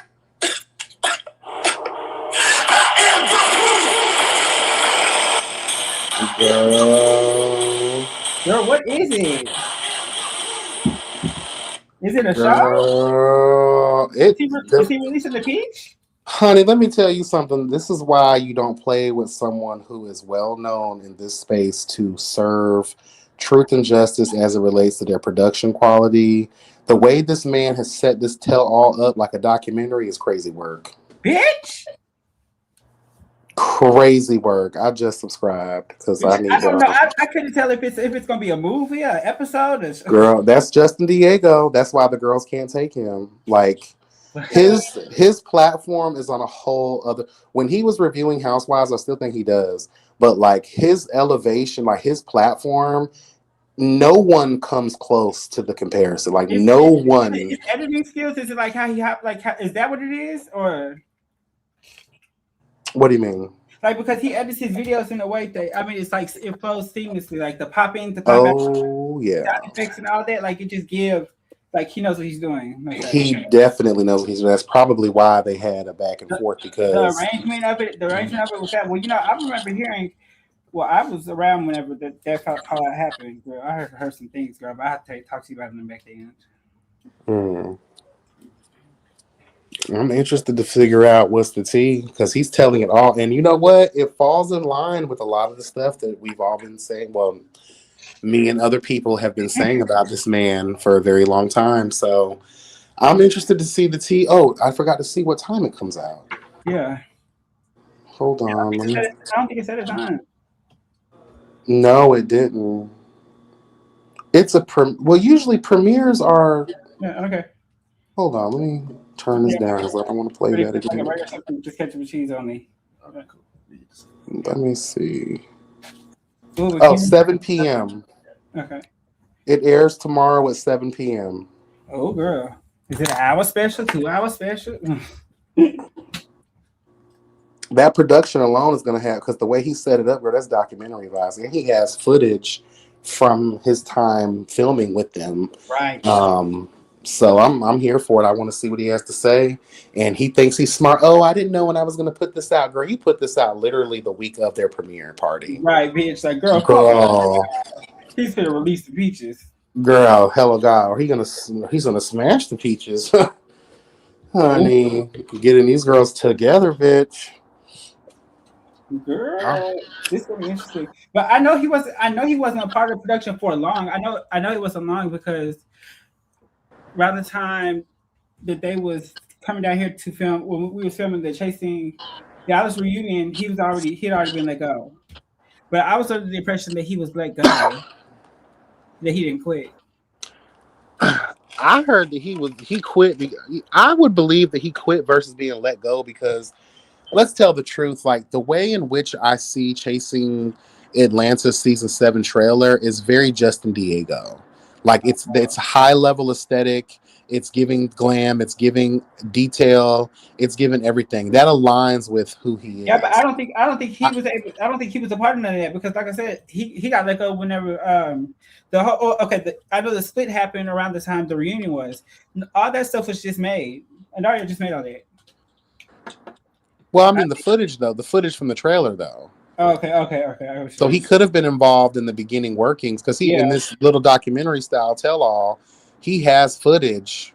There's footage I'm seeing from the set. Yeah, I know, like he was involved in like the Dominique. Like he was there with the dogs and stuff like that. So yeah, I know. So I'm quite sure that he probably did quit because it doesn't align. I always knew that though. It wasn't gonna when he was announced, everyone was so excited, but I was like, girl, it doesn't align with him. Like, why is it because he's so mainstream?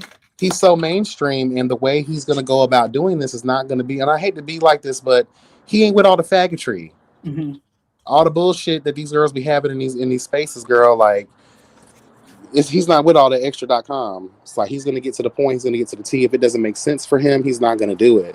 That's why I had a bad feeling anyway. And it wasn't to be disrespectful towards him. It was just like I knew what it was going to be already. So when they announced that he was no longer a part of it, I wasn't surprised. Right. I mean, it wasn't going to work out because he's not going to be with all that dysfunction and chaos and foolishness and lack of scheduling and organization and all the things. So is he just like a reviewer, or has he worked in production before? Like, what's his? I mean, I don't even know much of his actual professional background, but I know that he's been in the Bravo review realm for he's very well known in that space. Like all of those girls know who he is. Like he's literally the bee's knees of that space, especially for Black queer creators. So wow, he's at the top of the game. And if his production doesn't tell it, then I don't know what will. Because he be doing this thing, child. I'm ready to get this tea. Who's Matthew? I don't know. Who do you see that? That was on. I guess who he was on the phone with in the clip. Oh, someone named Matthew, and he was like, yeah. I seen that where it said that. Yeah. I was like, okay. You can't little brother son him either. No shade. No, you can't and that's what I was saying too. That's why I believe he quit because like, let's tell the truth. The way that Chasing Reality was trying to do their season, they needed him more than he needed them. Because they needed that level of elevation for their platform. And who better to do that than him? And plus, they probably thought that he's a bunch of followers and he's well known in this very space. So his traction, they thought probably was going to be their traction.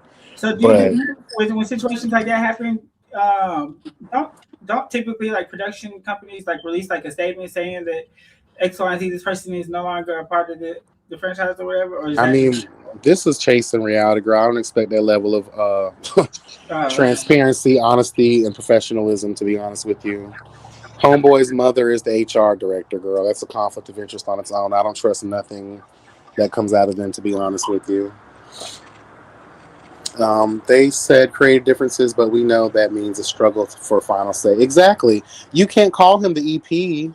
He wasn't just the producer. He was the executive producer signed on for that season. And you're trying to take control and tell him no. So, again, I can understand him saying, girl, well, you can have it then, girl. Bye. Yeah, I got some time. Oh, actually, give me just a second. I'm on the podcast right now. Huh? I'll be right back. No, my daughter calling me. I'm probably right back. Okay. What'd you say? Girl, I forgot. Okay, all right. I'll be going. I'm excited though, and I'm excited about the Starry Awards. Yeah, everybody go vote. Please go vote. Yes, vote for best panel, Kiki panel, Hello God, and vote for me, Honey Hello God, funniest bitch in real life commentary, whatever the thing's You got called. that, no shade. I hope so. I hope Which so. I was listening to you talk about. I voted 3 times. I'm voting 3 times off every device, baby, every day. Every day I got 3 phones, bitch. I'm gonna use those, and I might use a laptop. Hello. And luckily I have a bunch of emails, so Hello. that works. I really do think I have a chance of winning my category, and Yeah, I think so. just know my speech is gonna be legendary. Oh, girl. Legendary speech. I've Yeah, already been planning it in my head. I'm screaming. Did you get word if you're presenting or whatever? I don't know. I was gonna ask them if they were gonna, because I would love to be a presenter too. Like, Yeah, that'd be fun. that would be cute, and if I'm funny, and hopefully I can present to someone I actually like. Right. Then wouldn't that be fucking awkward? You present somebody and he'd be like your arch nemesis. I'd be like, girl, y'all Rico Casserole, girl, bye. girl, bye. Please. Girl, Did you catch that the live with me, Javiano time when all the Atlanta girls that came over there? I was in and out of that live, but I do remember that one. That's when But they they were. are definitely like a interesting bunch. No shade. I mean, I just hope that translates on screen. Yeah. I mean, Chasing Atlanta has to reprise themselves from the foolishness from that last season and all the debacle that came. Yeah, bad. I didn't watch it. I gotta go back and watch it. I didn't watch it either. I was on strike during that period, girl. Right. Yeah, they had pissed me off, child, so I had stopped reviewing. Oh well. Yeah, girl. Markel and and it was Markel, Reese, and Dar. It was that whole debacle with Reese that just kind of like, and then me and Markel, we're good now, but we had kind of got into it. Oh, so you was Team Reese at the time? I what? You was Team Reese at the time? No, I was Team Nobody because they're all a bunch of fools. But I was, I was picking sides during that time period because I was trying to like get all the best information possible, and it just had stressed me out. And then I had did this big old live, and I was just like reading everybody for filth. And then, is it still in your feed? Girl, it was a long time ago. I don't have to go. I don't delete videos, so it's still. It's probably still there. It was like maybe 3 years ago, maybe. Okay. But yeah, I had did a little live, and then it's a separate situation. So one live had to do with that. Then later on down the road, Markel wasn't really here for the way I was reviewing that season. So we didn't get into it, but we didn't talk. Okay. And Dario, for some reason, well, I knew why, but I was reading all these girls for filth, and I was like, you know what, I'm done. I'm not reviewing this shit no more. So I didn't watch that season, and I'm glad I didn't because they didn't even have a finality either. They had a bunch of bullshit going on. Oh wow! But that's what happens when you bring drunkards on your show. What do you think has been your most iconic live or most iconic moment in this space? Like what live? If you had to tell one person to go to one live, what live would it be? That's mine. Man, the live I did with G Status, I had did a come to Jesus moment with Sherrod and Devon. And bitch, when I tell you that's probably my most iconic live because the way the girls were girling and that live was really iconic. Everyone I think would agree. Girl, send me that one. I got you. That was iconic. Okay. That was iconic. There's others, obviously, but that one probably is the top one. Okay, period. That was really good. I know. I like the one with you and Ariel. I like the one with you and Robert. I love the conversation that we have with Robert. I still go back and watch that sometimes. It's so funny. But yeah, you've had some. I've seen you like people apart, especially like Jason Ember. Yeah. Yeah, I had him on. I have this segment on my channel that I used to do that I'm going to be bringing back called the Yes God Roundtable, where I just basically have a panel of people where kind of like how your transfusion podcast is, Uh, where we talk about gay issues in the community and stuff like that. And I had him on as a guest. I had Rico with a K on, him, August from Houston. I had Reese was on there too at one point. I try my best, like when I do panel moments like that, I pluck people from different web reality shows and or ex cast members or whatever, and I have them come on, and you know we have those little conversations about community and unity and all that. that's what's I up. try, I definitely try, but now that I go back down memory lane, I've had some iconic moments. Girl, for real. Yeah. Yeah, I remember I interviewed Sky Valentine back in the day. I've heard about him. Girl, who is this guy Valentine? Um, was I introduced to him by way of Chasing Atlanta? I think they said he was on season 1, wasn't he? I think he was.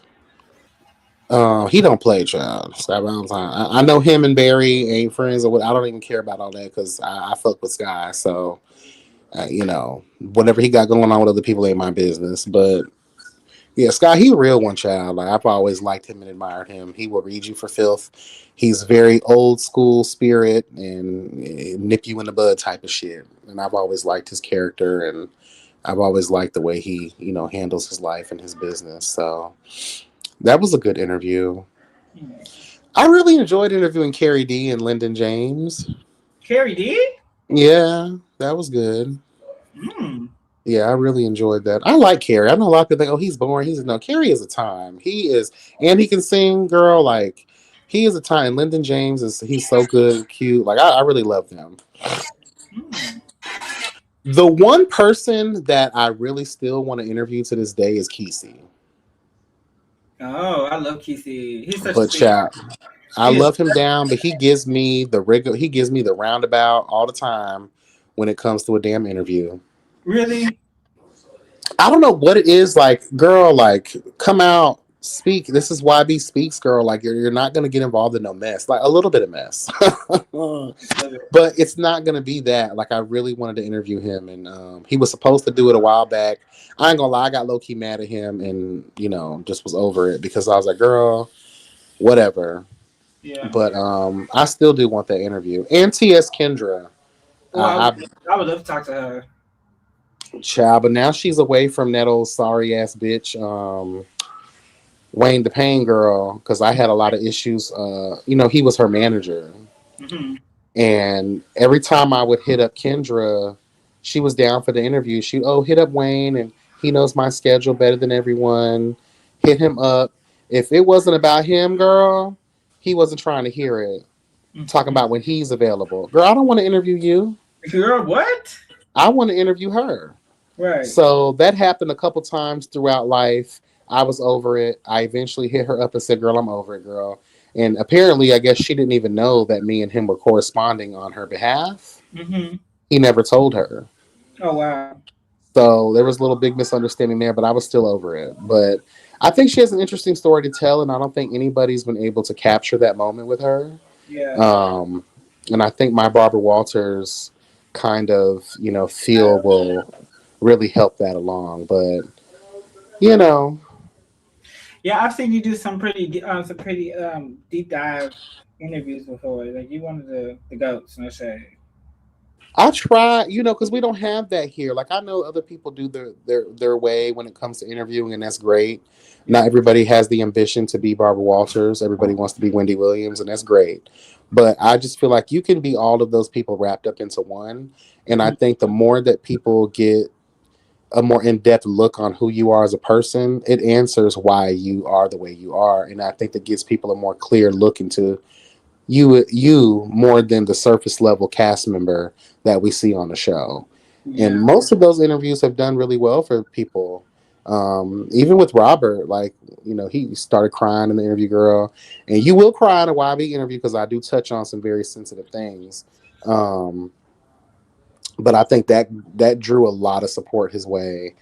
Ariel, there were moments I did not expect from that interview, like the domestic violence and stuff like that. That was unexpected. It just kind of came out. But I felt like good messaging all across the board, like for people to hear that story, Um, yeah, I've had some really No deep shade. ass moments. These podcast moments, they be low key like therapeutic, like to some people. Like, yeah, it be like therapy. No shade. Yeah, and again, like I make it my business is I want people to see different sides of an individual, especially someone who people might not kind of understand Yeah. or think that they would even like as a person. So, and I don't go for like the most popular person. Like I'll go for the people that I enjoy that it might have a little more depth to them. Like I felt like I could have had that with Donnie Moon, and I tried, but something was missing there. There was a certain level of Honesty, probably. and I get it because like you don't know me. I've Yeah. read you for filth in the past, and you don't want to put all your business out on Front Street. So I do get it. I'm not gonna have a Barbara Walters moment with everybody. Right. But I just felt like there could have been way more there. But that really wasn't for that either. He was helping me. We were doing a live review anyway, so that was something different anyway. Okay. Bando, I enjoyed my interview with Bando. I felt like that there was a lot of eye-opening moments there. Yeah, that one has some good moments in it. No shade. Yeah, You brought some things to the light on that interview. definitely, definitely. Yeah, he let us know, girl. You don't drink from everybody's house, Right. girl, because they will drag you in the backyard and suck you off, child, against your will. Girl, allegedly, girl. Period. Yeah.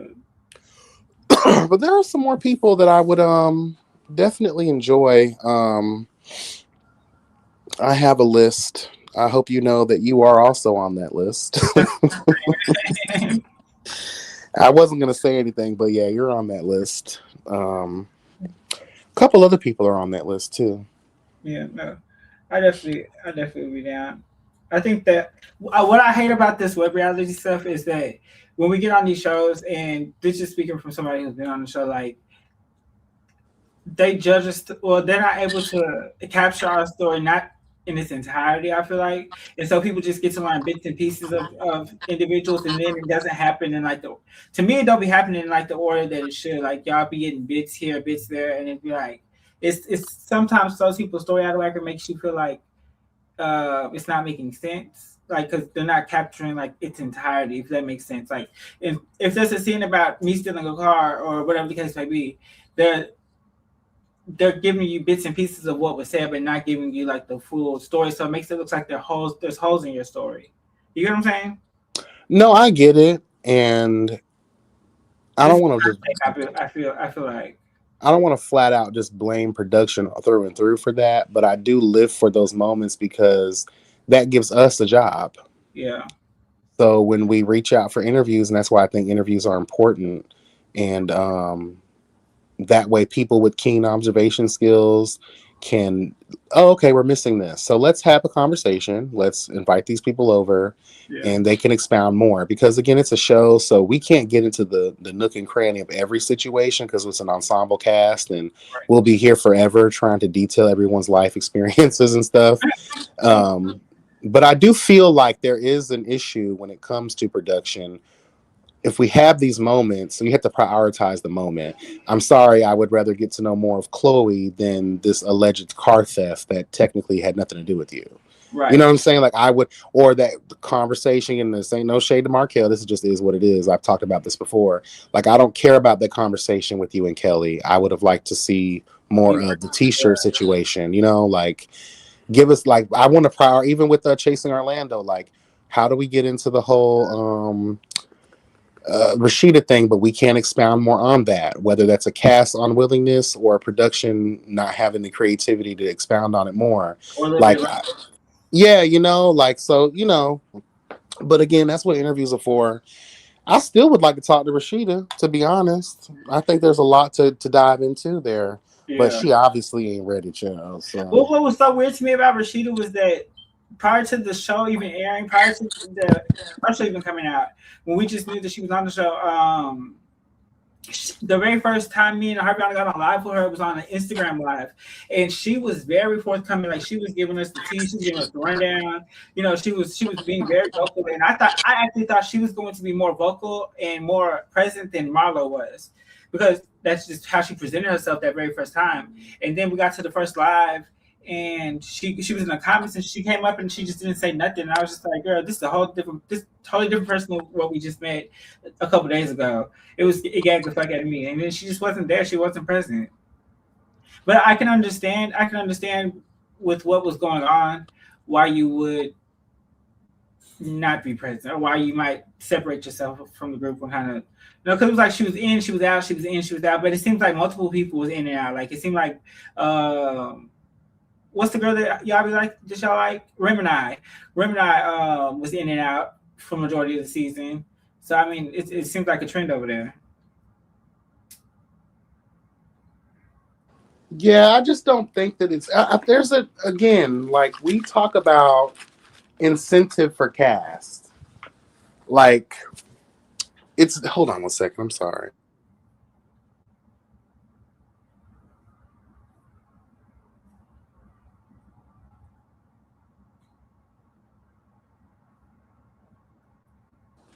Okay, sorry about that. Oh, girl, I hit that weed pen.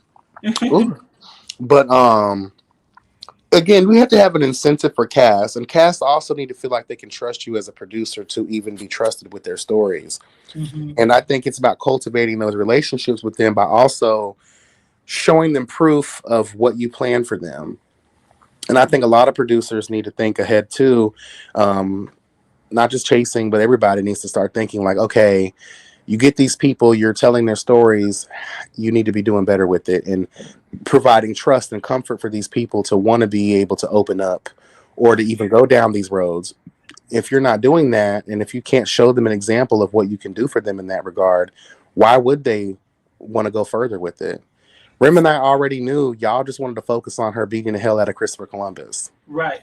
And see, I would not, and I had to think about this the other day. I was like, bitch, I don't think I'm strong enough to like allow my family to come and be on the show because of the comments and how the comments tear people up. Bitch, I refuse to like allow them to tear my family. Like, bitch, no, that's not happening. So like that's out of the question for me. Like I would not even. That's not something I would consider at all. Well, like, again, you got to think about the type of show it is too. You said what? Because you got to think about the type of show it is too. It's chasing reality, so we want these little nuances that can kind of like help us aid in deducing the kind of person that you are. Also giving you those personal moments where people can be like, oh, okay, there's more to this person than meets the eye. There's more than just surface level there. But like certain people, I feel like if it was more documentary style and like an examination into your life, then that could be the expectation. And you have to make sure those people are fine with it. But introducing your family, if they're comfortable, I think people, especially in our community, kind of like that. Like even with Astro, with one of his seasons where he introduces to his mom and his brother and got kind of into that. There's something to be said about that. That's why Astro, even though I have read and have whatever with him, he holds a place in my heart because I understand that dynamic with his family. Trey Howard, when he had his spinoff show, there was a lot there, like a great spinoff show. The numbers didn't do shit, but I don't care about the numbers. Like that was a really good show. Like it really got into that toxic ass father's child. Even Dior, when Dior was sharing his story, oh my God, that was such a story. With his sorry ass. He shared his story on Trey Howard's show? No, he shared his story on his time on Chasing Dallas. Oh, see, I didn't really watch it when he was on there. Oh, honey, Dior had a story for store, honey. His sorry ass daddy, girl. Oh, but I love Dior. He's so sick. His boyfriend, or his ex-boyfriend, Phenom, is actually doing my hair for my birthday next week. Oh, yeah. Y'all vote for Dior for best hairstylist, bitch. Yes, because he slayed some hair, but he's wearing Miss Nicole right hair out. Yeah, I don't know her, so I voted for him because I like Dior though. I really do. He's sweet, yeah. But That's another good interview that we did as the Justice League when he was on Chasing. That was another good one we did. Oh, really? He's just quiet, but I like that. I think that Dior's the kind of person older though. Dior, he's older, and so he's really reserved. And I've always known him to like just be in like the cut. Like he's the friend. Like he's there, but he's definitely not the one like out shaking their ass and doing like he's not that type of person. He's like in the cut, chill, drinking. Yes. What's up, Knowledge? How are you? Americans eat 18 acres of pizza every day. Those guys really can't stop themselves. Like, where was that? Girl, someone playing around.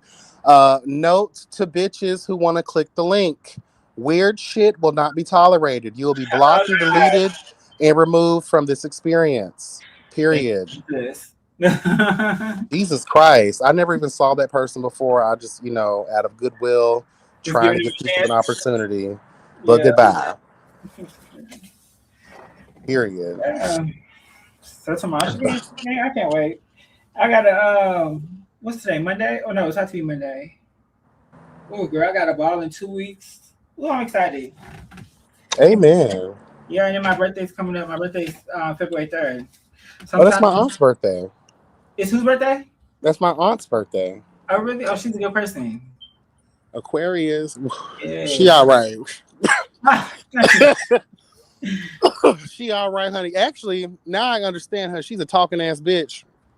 Mm-hmm. But I do love her though. She's always stood in the paint with me. My only blood relative that I actually, had a connection with. So God bless her. When's your birthday? Oh, your birthday's just passed. My birthday is tomorrow. Oh, bitch, happy birthday. Thank you. Oh wait, it's right now. Like 20 minutes. Oh, bitch. You got a shot ready? I don't drink anymore, child. Oh. I can't stand alcohol no more. Child, I had a shot on my brother's birthday in November. That was one shot. I threw that shit up. And then back. Edibles, don't you? I do edibles, yeah. Yeah. Okay. And the edibles I smoke. Mm-hmm. Oh God, thank you, Jesus. Tomorrow, my brother's probably gonna take me to dinner, and I'm a cheap hoe, and I love Cheesecake Factory, so probably Cheesecake Factory. It's not cheap, bitch. I mean, okay. I mean, well, what I order usually isn't it? I'm a real simple type of bitch. I usually just get the nachos because Cheesecake Factory has the best nachos in my opinion. What did I get last time? I got them. I got like the banana pudding cheesecake. Oh my goodness, girl, it's my favorite. Oh my God. My favorite, girl. I always get that. I like that one, and then they got a coconut one, a coconut cheesecake, and I love coconut. I even like key lime pie. Like when they have those type things, I usually try to get those too. I love Cheesecake Factory. I heard a rumor on TikTok. You can't trust TikTok fully. They said that because of the tariffs and all of these prices going up, that Cheesecake Factory actually reduced the size of their slices, and then they put them in smaller boxes to make it look like it's bigger than what it is. I said, girl, don't play with me, Cheesecake Factory. Bitch is already $8 a piece, girl. I could believe it because you know that place called Tricky Treats. They had a cookie that had sold out or something like that, and they call it the Dubai chocolate cookie or something like that. And it's got some type of special ingredients. And I just seen a commercial where it was like, we ordered enough to make $1 billion cookies. God damn. Yeah, I'm good on the high price and shit. Or Texas Roadhouse, or I love Longhorns. Texas Roadhouse is good. They got Texas Roadhouses in Florida? Uh-huh. Oh, wow. We got a few of them. They're really good. They're cute. Their portion size needs to go up a little bit for me. So you like steaks? Say it again? You like steaks and things like that? Like steak? I do like steaks, but I ain't gonna lie. I mostly get like pasta dishes or, give me a nasty piece of baked potato. Longhorn is where I go for the steak. Okay. Because they do have the give me a nasty piece of Parmesan crusted, honey. Hello, God. Oh, God. And some mac and cheese. Oh, I love Caesar salad. Yo, that's the only time I eat a salad is if I'm eating steak. I love Caesar salad. Yeah, me too. I love Caesar salad. That's I'm hungry now, girl. You got me thinking. I'm like, girl, I'm empty. I'm empty. I've been empty since Friday. Girl, I'm hungry, but I'm still trying to wait. Because once I eat, girl, I'm done. Like, I have a whole smorgasbord. So I'm trying to wait and see what these trades are going to do. If not, then, girl, Oh, it's to the drive-through I go. screaming. See, my motherfucking Uber Eats bill is so fucking high right now, and I've been trying to slow down on the eating out thing. And I'm like, girl, I start to see it. Like, I'm like, bitch, okay, you gaining too much weight, girl. Slow the fuck down. It's a battle. A lot of time when your body. Like, let's go to the gym. I said, girl, what you trying to say? I love the gym though. It really helps mind, body, and spirit collectively. Believe it or not, like I really do love it. What is it that you do there? That well, how do you push yourself? Because I can't even push myself to want to go. It's just I used to be 350 pounds, girl. Like, and I've struggled my whole life with weight. Like once when I was a teenager, I was athletic. I was in martial arts, boxing, sports. I had a really nice physique when I was younger.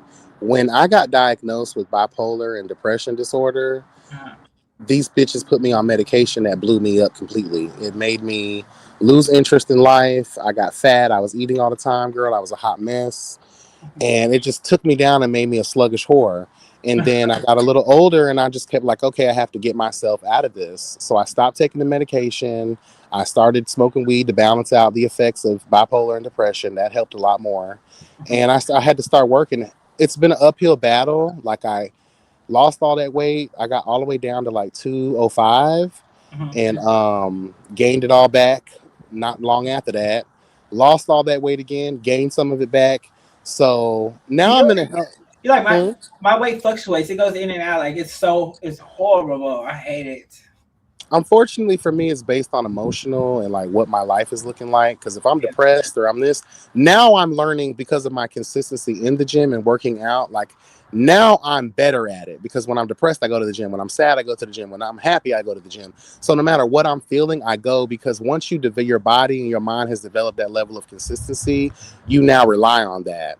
So I no longer don't go when I'm depressed. Like I go now. You know what I'm saying? So you have to build up that tolerance and build up that that level of consistency for you to be like, I rely on this now.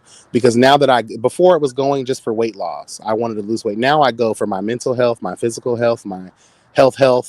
Like is there something that you enjoy doing? Like specifically when you go to the gym, is there something that's like, okay, this is fun. Like I can enjoy doing this, so this is why I come. For me, when I was in high school, I was in weight training. I love lifting weights. So I really like to get on the Smith machines or the weight machines. But my routine is basically this. I go in, I do 20 to 30 minutes on the treadmill on high incline, about 13 speed child. I do my thing and get off of that. I like to do legs, so I do the leg press. And after that, I do arms. If the weight machines are opened, I do a cute little 30 minutes of that. I do the ab core thing because I got to shrink the stomach, girl, because she's working my nerves. I do the ab core thing. I really focus on core workouts. I really focus on burning calories a lot and also, muscle mass type shit when it comes to the weights. Weekends, I normally dedicate to only weightlifting. And then through the week, it's more core and cardio kind of vibes. And you go every day? I try. Oh, wow. I didn't go today because, girl, I've been in recovery. But I went hard as fuck yesterday. I was in the gym for 2 hours yesterday. So, bitch, that's a long time. Yeah. Huh? That's a long time to be in the gym. 2 hours is a long time. Girl, cut on your favorite podcast or song or album, girl, and you're good to go. Maybe I don't ever be in the zone. Like maybe I just need to find my zone and kind of just like maybe if I find a gym with some cute niggas or something, I enjoy going and get cute. All gyms have cute niggas. It just depends on the time of day you go.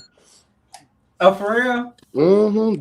The real athletic guys are usually there in the morning to afternoonish, and then you get those the ones who got off work around 4, child. You'll catch them around like 5 or 6 p.m. ish. If you find a 24-hour gym, girl, well, there's always a cute little piece of something after late in the midnight hour. I've been doing a gym membership. Hello, God. Bitch, I'm gonna go give you a gym membership in the ritzy part of town where the coin is. Yes, boy. Hello, bye. I can see that now. Go work out at the gym. Go find me a man. Girl, wait, hold on. So, have you ever went cruising at the gym in the midnight hours? I can't lie. Early on, Wait, I know you. I know you have because you've talked about that one dude that you got from the gym, the Mexican boy with his homeboys.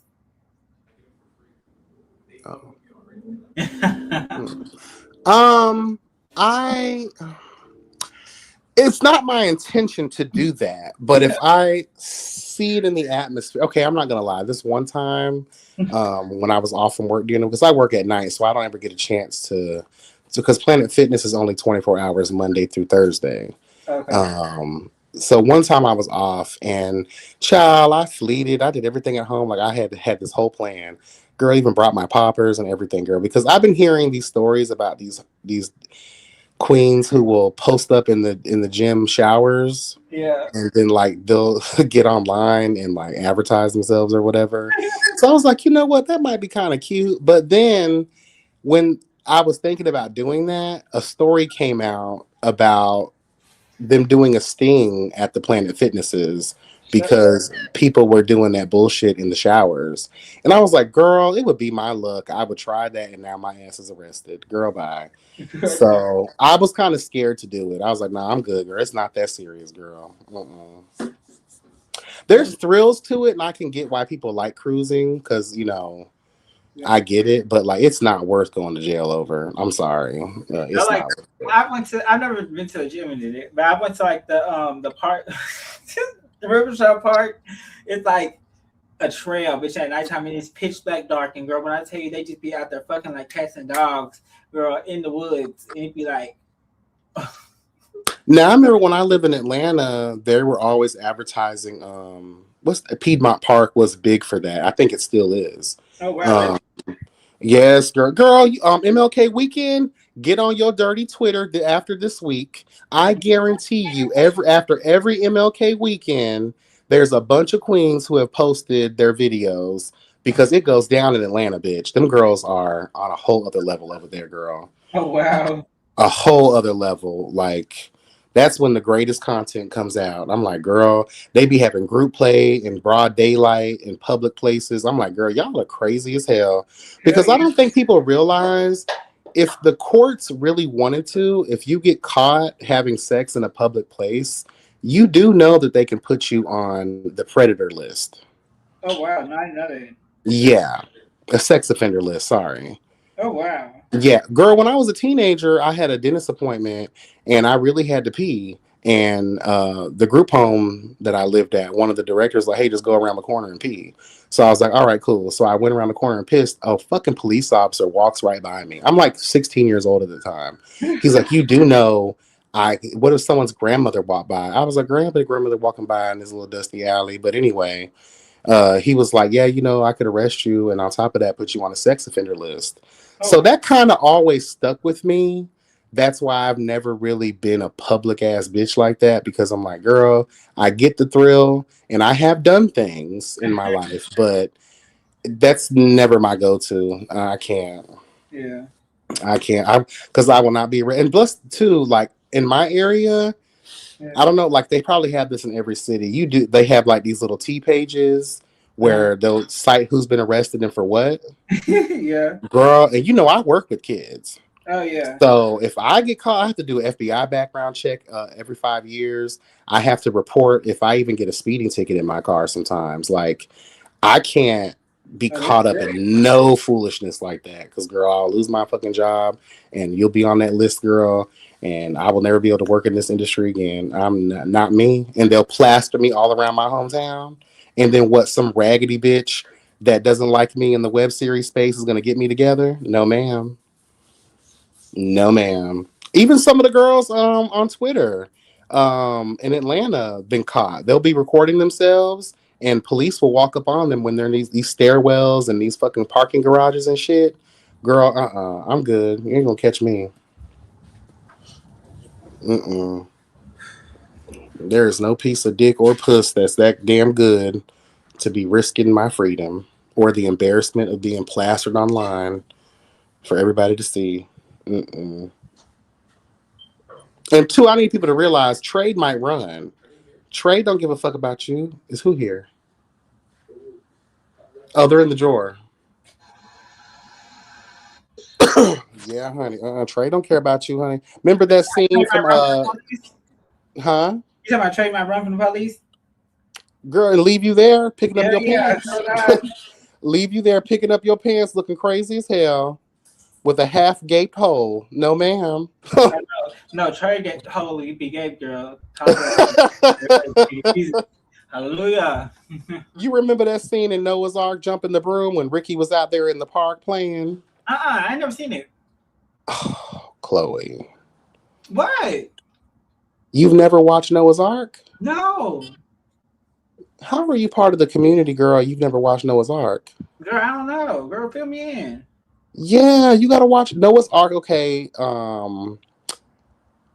Black LGBTQ kind of show was like the first of its kind. You know the guy who created P Valley? Yeah. Patrick Ian Polk. He was the creator of Noah's Ark, and basically it's your Black queer version of Sex and the City. Oh, see, I didn't get into that either, though. But yeah, okay. It's really cute. You can watch the episodes on YouTube, and then after the episodes are over, It's a show first. It's a show first. It has like 1.5 seasons, child. Really cute, really good. And then they did a movie called Noah's Ark Jump in the Broom where he got married to Wade, honey, hello God, where Noah got married to Wade. It's really cute. And you still haven't seen Tu Wong Fu, have you? No, I haven't. Girl, you got to get it up. These are pivotal moments in LGBTQ history, bitch. I know. I'm gonna start. I'm gonna do it instead of watching Baddies or something. Girl, I'm gonna watch that, girl. Cause girl. Okay, you want to know where I got my tag? Needed, required, and desired. I know that's where you got it from. The Tu Wong Fu, right? That's where I got it from. Yeah, because you made us. You made us watch the scene. I remember the scene now with the man. Yeah. Your approval is not needed, required, nor desired. Nor desired. Hello, God, honey. Girl, I'll never forget when Harviana had realized that you had got the fucking what is it? Disgrace. Deception, disgrace. Yeah, that she got it from Lion King. She was like, "Bitch, I think she got that from the Lion King." I said, "Duh." That's where most of my influence comes from, is like old school movies, old school shows. Like I'm very cultured in that way. Like I watch a lot of shit, and things that are like mainly popular. Like I really like cite those, and it helps like keep the nostalgia alive too. So every time I say needed, required, and desired, I always feel warm inside because I really love Tu Wong Fu. It was a really good movie. I think that whenever it comes to like movies and shit like that, like back in the day, I used to watch movies. But bitch, I'm starting to get around to the time where I'm not watching TV. I don't watch TV. I don't watch I ain't watched like actual reality TV, and I don't know how long. I'm so far behind when it comes to like the Housewives and stuff like that. Like, bitch, I ain't watching it in probably 3-4 years. Some of this too, if you can. We can mix it. Yeah, they have good. My attention span don't be long enough to like just sit there and watch TV, I guess. I really like historical moments. Like Tu Wong Fu, I really think is the bedrock for not just like drag queens and stuff like that, but all LGBTQ. And those three men that played those roles, Wesley Snipes, John Leguizamo, and Patrick Swayze, may he rest in peace. Though at the time in the 90s, like those were the top masculine men in the acting world, especially Wesley Snipes and Patrick Swayze. So for those three men, Robin Williams was in the film. Obviously, this was a tribute to Julie Newmar, which I believe was the first like white trans woman or something like that. Mm-hmm. Not the first, but I think she was like an innovator in that way. Like there was a lot of noise around that movie because you had these three very masculine men, very straight men that were willing to play those roles. And it just kind of like set the motion picture world on fire, and it was really well done, very well acted. It's so much comedy and a lot of relatability there for, I believe, everybody that walks in the LGBTQ spectrum. And I think you would get very iconic. And you want to know the three movies that I can name that I know that I've watched that kind of I feel like shaped me into the girl that I am today would be, but they're not gay movies. It would be Coyote Ugly, I love that movie. Crossroads with Britney Spears, and Coyote Ugly, Crossroads, and it was one more. It was one more that was like pivotal. I felt like Coyote Ugly, Crossroads, and what was it? Oh, Glitter. Oh, shout out to Mariah Carey. Shout out to Mariah Carey. I felt like those pivotal motherfucking shows. I was like, movies. I was like, oh yeah, I want to be a girl. I want to be just like her. I love Mariah Carey. Glitter was actually a pretty good film. I love that movie. And everybody says they hated it, I was like, bitch, that was my shit. And that soundtrack was everything. Like, yes, that's like never too far away. I want to time erase. Oh, and then I really love the whole. And probably people would laugh at me for saying this, but I love the whole from Justin and Kelly era. The movie that they did. Who? Kelly and Justin. It's called From Justin and Kelly. It was a movie that they put out right after winning American Idol. Oh, okay. I didn't watch the movie, but I know who you're talking about. I could not stand that pencil nose face, Justin. Really? Bro, his nose was the only thing that used to irritate me. That nose was so pointy. It's like very dangerous work. I just couldn't. But shout out to Kelly Clarkson because she is that girl. Yeah, she definitely is that girl. That bitch can sing her ass off. Yes, she was singing to tears. I love Kelly Clarkson. I was there for like the whole Fantasia thing. I love Fantasia. I hate Fantasia. I was watching like the very first, I think, seasons of American Idol. I was into it. I was into it the first couple seasons, but after a while, it started to get a little like predictable. I was over it at that point. Yeah. And plus the fact, and I know that I sound like a hater, but like, and I know you like her. You just said you did. But Fantasia to me and like Jennifer Hudson, these are not singers. These are howlers and screamers. Like they work well in the gospel setting because they're like Mary J. Blige. They sing with spirit and soul. But these girls can't carry a tune to save their life. So I was kind of mad when Fantasia won because I felt I just was over it. And that's very unpopular. Everyone loves Fantasia Child. But I just, all that squalling down, like you're running over cats. Some big people, because I think, wasn't that the year Ruben Studdard was on there or no? No, I think Ruben won his, he won his set. Yeah, he won. Ruben Studdard won. Oh, with Clay Aiken or something. Clay Aiken was a part of. They were in competition with each other. They were the final two. Okay. And Ruben Studdard won, rightfully so, because Clay Aiken. Clay Aiken can sing, but I don't like. That's me personally. I don't care what America likes. I care what I like. Ruben Studdard had it in the bag for me. I actually sung one of his songs in a singing competition when I was younger. Oh wow, which one? Sorry for 2004? No, some people find it in the faces of their children. Some find it in a solitary life. Some people Flying Without Wings. That's the name of the song. Oh yeah, I do understand. Okay. Mm-hmm. That was my song, honey. I don't know if you've been paying attention lately, but Q from Day 26, he's been hitting like the Instagram lives lately, and like he's been on a couple of interviews. Because Day 26 and Danny Kane came back out and they're on tour right now. But it's really weird, like hearing the stories that he tells about like Don Richard and him and how her and P. Diddy drugged him, and like how all this stuff is coming out now is gagging me. Well, it's not really gagging because I always felt like it was something. P. Diddy had something over them boys, like over the Day 26 plan. I knew he had some type of manipulation over them, so it didn't surprise me actually. But I was really more so gagging at Don Richard because I wasn't expecting that from her. I just feel like I get that people have a certain power and influence over you, especially when their status is their status and you need them and you feel like they can destroy your career in an instant. But like, I don't really like stories that come out way, way, way, way, way after because he got caught up, or tell the shit in the moment. But you got to understand that's why monsters prey upon those who have trauma.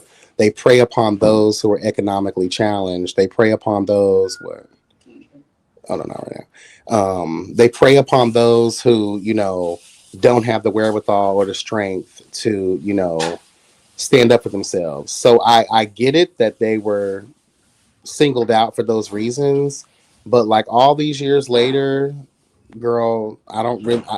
I care, but I don't care. No, I get it. I get it. I get it. You know who probably has all the tea? The only bitch who challenged him during that time period was Lorianne Gibson. And she was brought up in a lot of his stories. Matter of fact, now that you said it. And she was the one who stood up to his ass a lot, and he did not like that. And He up to P. Diddy? Lorianne Gibson, the choreographer? Yeah. Honey, there's plenty of clips of her getting him together. Yeah, but I didn't know. Oh, I guess it could have been more so about that then, and we just thought it was the TV aspect of it. I guess. I get what you saying. When she was on that show and that Boom Cat girl, and she was getting these girls together, and P. Diddy was like trying to overthrow his power. Lorianne Gibson was not playing with these hoes. We're not playing. That's why I forever will love her, and that's how I know she knows a lot more tea than than other people. Oh yeah, I was to see one of her fucking interviews. I wonder what she got to say. I wonder where she's at these days. I haven't seen her in a long time. She's getting old. She's old, and you know that lady from fucking America's Next Top Model, Jane Dickinson, whatever her name is. Girl, she's on. Janice Dickinson. Dickinson. She's on YouTube now. She got a YouTube channel where she be judging people's. I thought she died of a heart attack. No, but she's still alive. Oh wow! I used to love Janice Dickinson. She used to read these girls for filth. So you go look her up on YouTube. She has a YouTube channel where she's like critiquing people as they're walking up and down, like doing runways, and she be ripping them apart. It's so fucking funny. I thought she passed away years ago. No. Oh no, that was Joan Rivers. Girl, they do look alike. Another iconic bitch, honey. Joan Rivers. Shout out to her. May she rest. I love me some Joan Rivers. Love me some Joan Rivers. There will never be. I was thinking about this yesterday. Like certain iconic individuals, like you see their inspiration throughout, but there will never be another like person. And I know that all roads for me lead back to Mariah Carey, but I was listening to some of her unreleased music yesterday, and the way that she was slaying those songs, and not just her singing them, but you know she writes all her stuff. So that's why it's been performed so well, because when you write your own stuff, you have an emotional stake in what you're doing, and you're going to approach your song a certain way.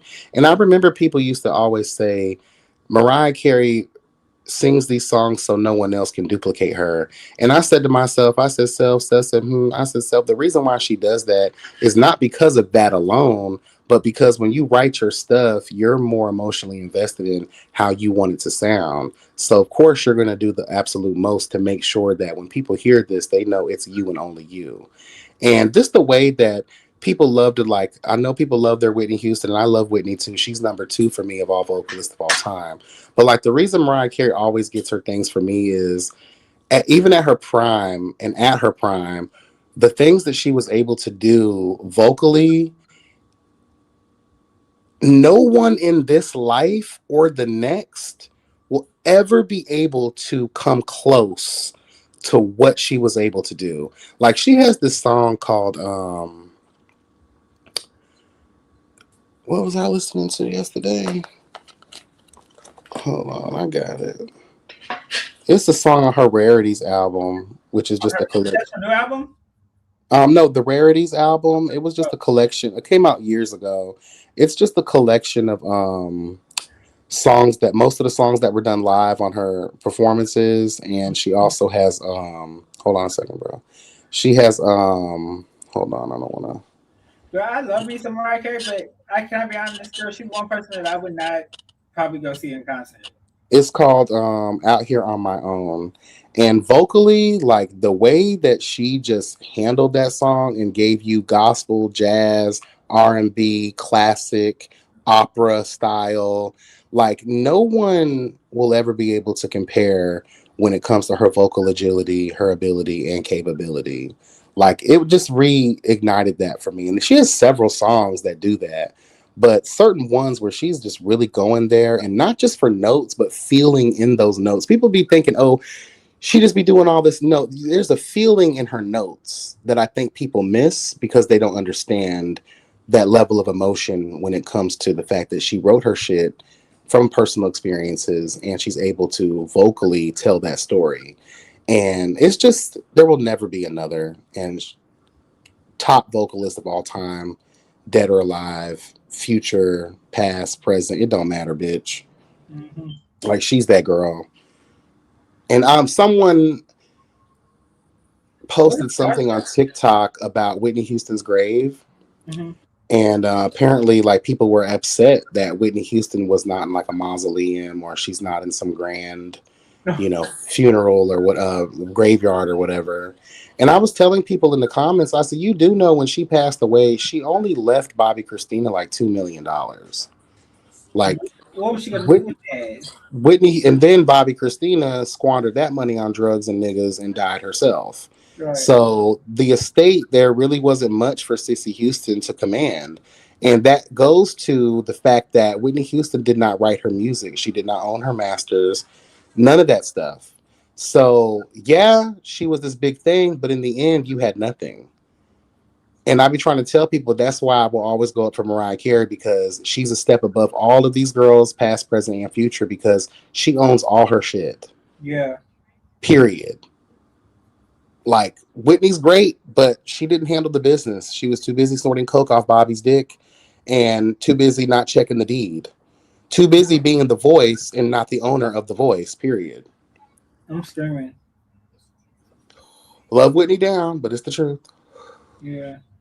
It's the truth. That was sad. I can remember when she died. I remember when her daughter died. Now I remember when Michael Jackson died. Ooh. Yeah, there was sad times. I was like, wow, back to back to back. Yeah, it was like, girl. And then we had Mo3. I was a big Michael Jackson fan growing up too, though.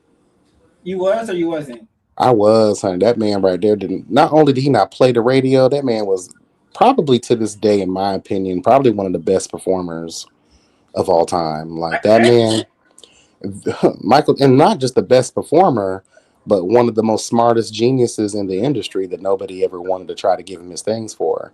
You know, that man bought a lot of catalogs from like the Beatles. He was actually about to purchase the Marvel Studios before he passed away. I think that's why they killed him. Hello. He owned a lot of stuff. He owned a lot of other people's masters and rights to their own music. And a lot of people didn't like him because he was acquiring massive amounts of wealth and notoriety because of that. He was actually supposedly going to be purchasing Sony too, because he didn't like Tommy Mottola at the time because of what he did to Mariah Carey. So, like, that, he was a force to be reckoned with in the business world. And again, I stand by it, one of the best performers, probably the best performer in our history. If it wasn't for Michael, there would be no music videos. If there wasn't for Michael, there wouldn't be no dancers. There would be no Chris Brown. There'd be no Usher. There would be none of these girls. If Michael Jackson was one of the first celebrities. One of the first celebrities that garnered popularity amongst the world. Bitches would walk by him and they would faint and almost die, had to be hospitalized, girl. Like, crowds of people would move in a wave just by his presence alone. Like, he was the first nigga to be that nigga, period, even though he didn't want to be a nigga. Michael? Yeah. Mm-hmm. Love me some Michael. And that's the only Jackson I recognize. I don't like anybody. Mitch, you want to know something? Growing up, I used to say that him and Janet Jackson look like they played on Planet of the Apes. Girl, you know you can't say that. Why not? Oh. Girl, you're going to end up like Max. I'm sorry. You're going to end up like Max, girl. Miss Sarah Jessica Parker from season 2. Oh, my God. Chasing Orlando, girl. I just thought about what I said. Oh, my God. I love Janet, but, like, I have this belief system that is unpopular. If there's duplicates of something, I don't like the duplicate. So Michael did it first, and Janet is in his likeness. Oh, so wait, hold on. Does that mean that you are a Tony Braxton fan and not a Tamar? I am. I believe. I love Tony. Tamar could never. Unfortunate for you, girl. Tamar could never. No, I do like that one song. Oh, how that goes. When you tell all your friends, you know what song I'm talking about? From who? Tony. Which That's one? it's a fast song. Like she's like mumbling. It sounds like she mumbling. It's called. He wasn't man enough for me. Why No, you married him? Which That's one? one everybody knows. Hold on. Should I give him some? What song is that? Should I give him some, baby? Okay, I don't think I saw that. Heard that one. What? I'm a big back in the day Tony fan. Like, girl, what's that song? Unbreak My Heart. Oh, girl, that's old school Tony. That's my song, honey. I love me some old school Tony. Maybe it's called Maybe. Mm-mm. You don't know that? And I remember, why you gotta harm me? Just be a man about it. That's my song, honey. It was on the album. The Heat. It was on the Heat album. Matter of fact. Oh, I don't think I got into that album. Anything prior to that, I was probably a big fan of. But I'm not even a Tony fan. I like Tamar. I can't stand Tamar. She too busy trying to be Mariah Carey instead of herself. That's why her voice be cracking all the time. Girl, one thing I hate about it though is how she be dancing, girl. And I'm like, girl, you is not a dancer, girl. Stop dancing on stage. And you know what? I want people to know, when you're such a jealous, hating ass bitch in your life, especially towards your own sister, yeah, it'll show up in the way that it was, because some people say, oh, Tamar could have been this and Tamar could have been that. She stood in her own way by her jealousy. I feel like Tamar got everything she needed and wanted and required. No, she didn't get everything she wanted. What she wanted was that top spot. She wants to be her sister, and that's why she's a mad bitch, because she'll never get that. And apologies, but the timeline that we're in now, the era that we're in now in music, the girls that we speak of in Legendary would not be, if they were to come out in this time period, like Tamar's trying to do the solo act. That's why it's not landing. The audience isn't there for it. Music is different now. Well, so hopefully this doesn't get me blackballed and like completely exonerated from the whole web reality space. So, girl, we're gonna cross our fingers and hope. But, girl, so who would you pick between Beyonce or Kelly?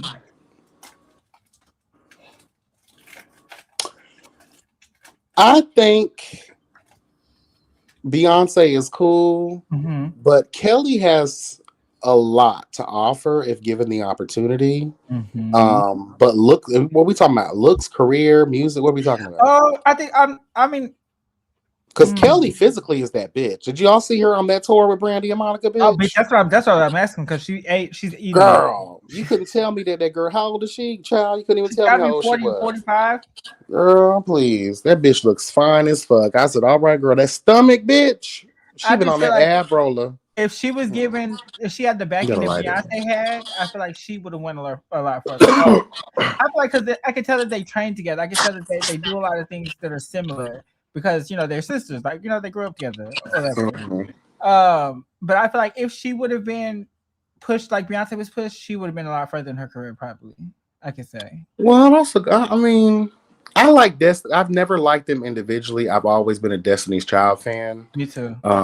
When they broke up and Matthew Knowles did his little bullshit with their masters and stuff, I said, okay, I understand. But I've never been just a single Beyonce fan, because I'm gonna be honest with you.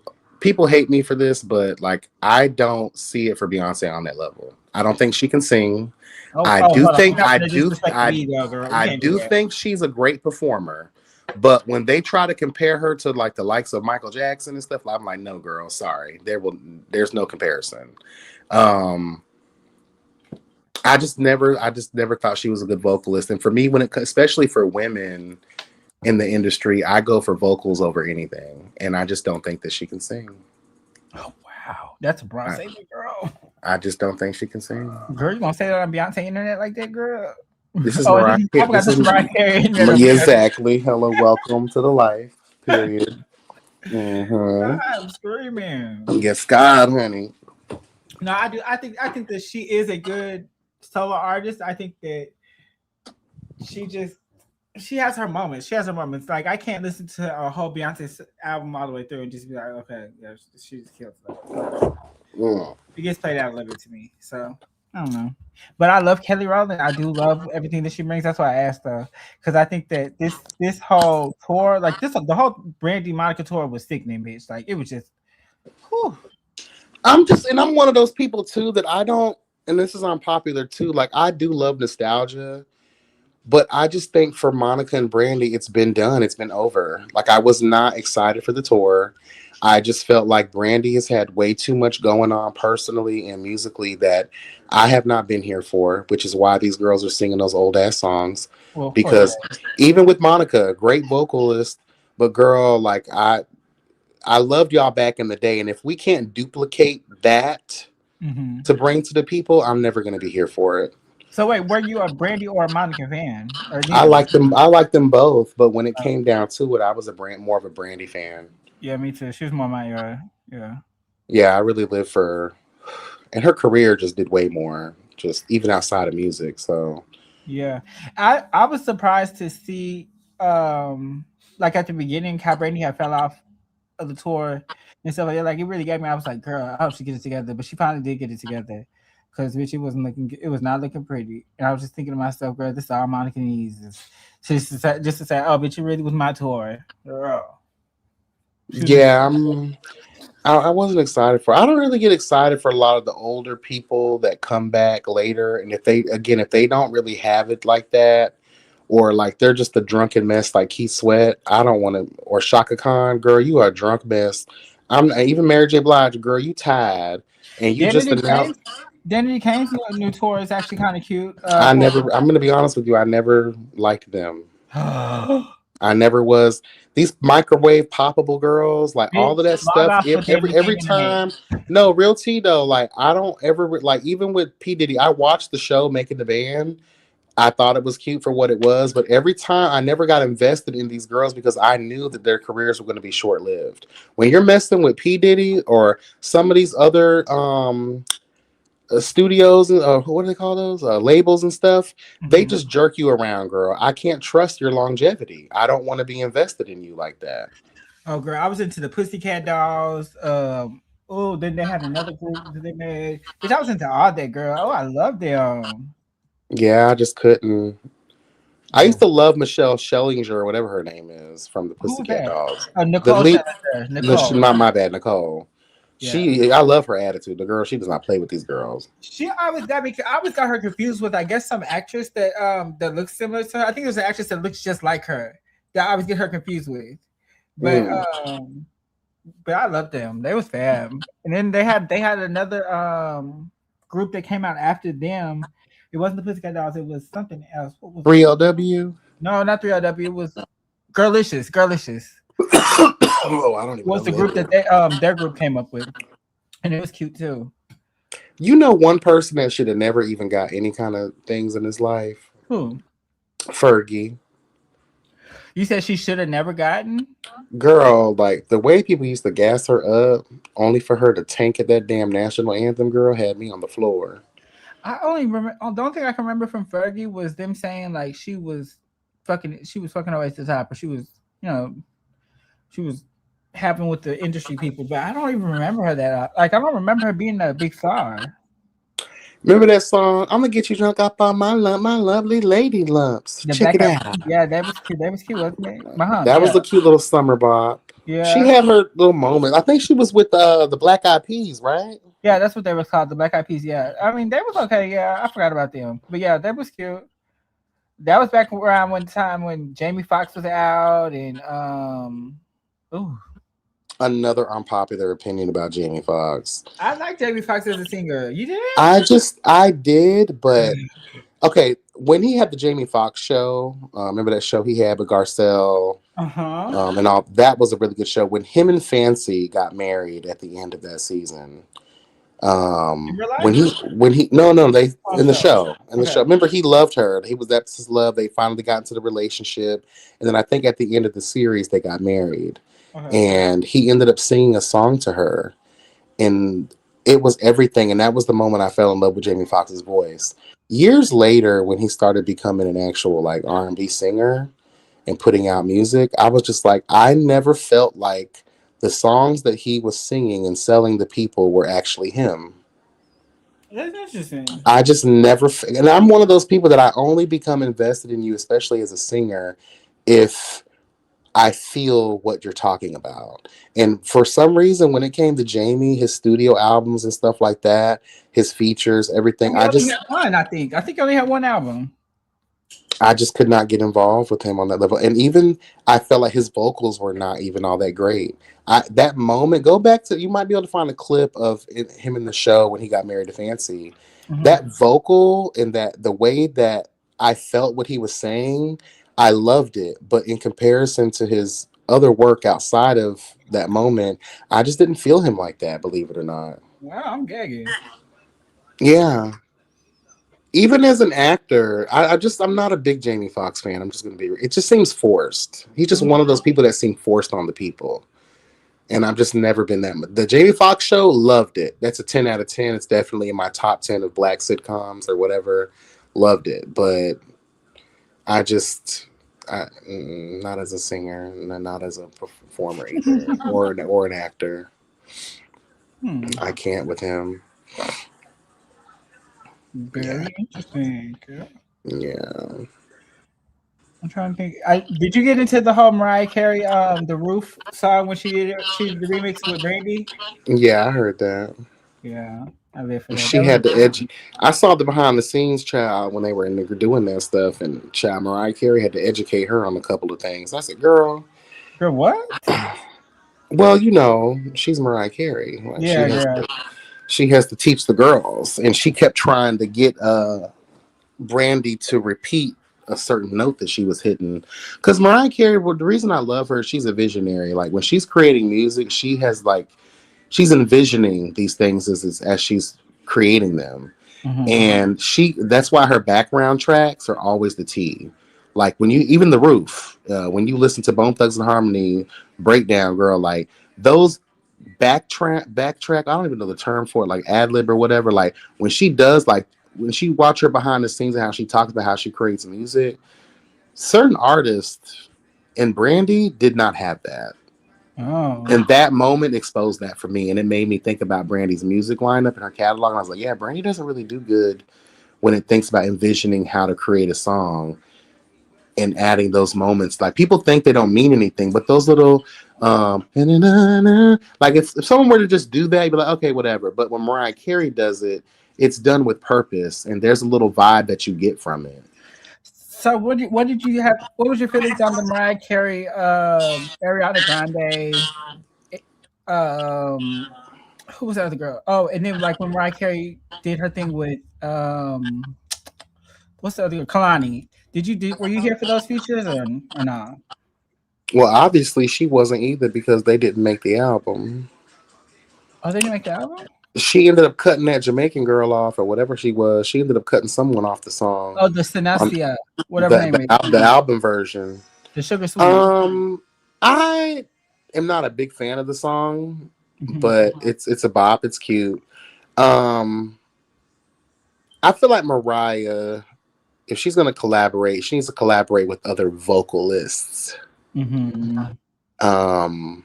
Leona Lewis, Melanie Fiona, Jasmine Sullivan, Hello God.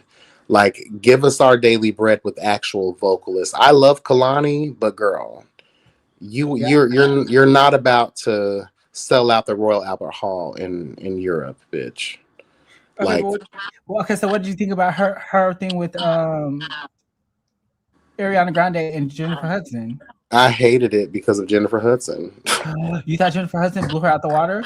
No, I thought Jennifer Hudson blew herself out the water because, girl, how are you going to sit here and be hollering down when you have two bass sopranos bitches doing high notes and doing this vocal agility? It's like having... How can I put it? It's like having all the weight on a ship to the back of the ship. It's going to sink. It's going to sink, girl. Like, you have to evenly proportion the weight, distribute the goddamn weight around the ship so it can stand. It was the video of Mariah looking at Jennifer Hudson when she was belting out the notes, and Mariah was looking at her like, bitch, is you okay over there? Like, girl, she cool? And you know what's crazy is I love Ariana Grande, especially back in the day, but like she really like could have been the next up vocally, but I think she did herself a disservice by doing all that weird pop shit and limiting her vocal range. The girl can sing, and if there's anybody on this planet, on the R&B route, she should have. oh, She should have pulled a nasty piece. She should have really followed Mariah Carey's legacy. If I'm going to be honest with you, the same thing I feel about Leona Lewis, but she ended up getting some disease or some shit, so she can't really sing the way she needs to. But Ariana Grande had it, and if she would have left some of these niggas alone, like Pete Davidson and Mac Miller, may he rest in peace, she would have been on a better trajectory. She's been wiggled around the industry so much from acting, and I think that's where she got her start on Disney, right? No, I don't think so. And she got her start. She was on a Disney show. I know that. She played was it Hannah Montana? No, that bitch is not Hannah Montana girl. Come on now. I forgot the show she was on when she was a little girl, and she had that weird ass voice that everybody got annoyed with. Let me go see. Hold on. And she got her start on there on Nickelodeon. Oh, Nickelodeon. Welcome everybody in the chat. I'm just talking. I apologize. We at that point. What's up, everybody? Thank y'all for coming in. I appreciate y'all. Make sure you're tapping the like button. What's up, Chris? How are you? Jahel Harper. Excuse me if I fucked that up. What's going on, everybody? Benji, everybody. Thank you, Island Brownie. Y'all are still with us. Amen. We just talking shit at this point. Island Brownie, she's one to stick with the whole show. I love her. She sure has. Even when I took that little 5-year break to go pick up my nephew. Yeah, I can't find the show she was on, but I do see something with Nickelodeon, but it don't look like it's a show. I don't know. I forgot the name of the show. I didn't watch it. Victorious and Sam Cat. I don't know. Maybe, I guess. But yeah, I didn't like her on the motherfucking Wicked movie. I thought she was. I haven't even seen it yet. I don't like musicals. Oh. I am not a fan of musicals. Oh, they say in the word Victorious. Oh, she played Cat Victorious. Okay, there you go. Sam and Cat or something like that. Okay, yeah, that's what just pulled up. That's what I seen. I ain't never watched it. I know she had a weird voice, and I used to always like Jones on it. And then later on, I didn't know she was a vocalist until she kind of like hit the scene years and years later. Yeah, she can sing. I do kind of feel like she would have did better if she went the R&B route. Like it would have been, because I love like that. Break up with your boyfriend, with your girlfriend, like that. She got some vibes. But. You know what song I every time I hear it when I'm scrolling on social media, I always stop and listen. Her when she did the Disney rendition of Beauty and the Beast. I didn't hear it. Oh, she sung the fuck out of that song, baby. Oh, she sung the hell out of that. Oh wow, she sung that. What did you think about Chloe doing the Little Mermaid? I loved it. Did you? Believe it or not, like I was totally against the film in the beginning, but when I saw the film years later, I did a whole review for it, and I really enjoyed it. The only thing that I hated about the movie was like, okay, the father is Spanish, she's black, and we know that he has a million other fucking kids. So it's just like, girl, it just I needed everyone to be black. If we gonna do some black shit, everybody needs to be black. Come on now. Period. God damn. It was a good choice. She's a great singer. She does not get a lot of credit. Is she top tier like Mariah and the girl? No, but she's definitely a great singer, and I think she did very well in the movie. It was really good. It was good. Yeah, I enjoyed it a lot, actually. I enjoyed it more than I thought I would. Because at first I was like, no, I'm not gonna, but I have this nostalgia feel for my old school Disney. Little Mermaid is my top. Oh yeah, was mine too. It was my top. It was okay. It was the Black Cinderella, Brandy version. It was Little Mermaid. Oh, I was in love with the movies. And what was my third one? Love me some Aladdin. I love me Colombiana. That's one of my favorite movies. Is Colombiana. Oh, it's my birthday. I forgot. Girl, it's 12:27 a.m. my time, Eastern Standard Time. Happy birthday to me, bitch. Yes, bitch. I forgot too. I am now. See, that's what happened. I go to Talking Girl. I've been forgot my own shit. You an old bitch. Ciao. Happy birthday to me, child. We made it. Yes, I'm gonna smoke a blunt for you. Surprisingly, I've survived this long. Hello, God. Still here breathing. Amen. Wow. That's crazy. Girl, go eat you some cheesecake or something. Mm.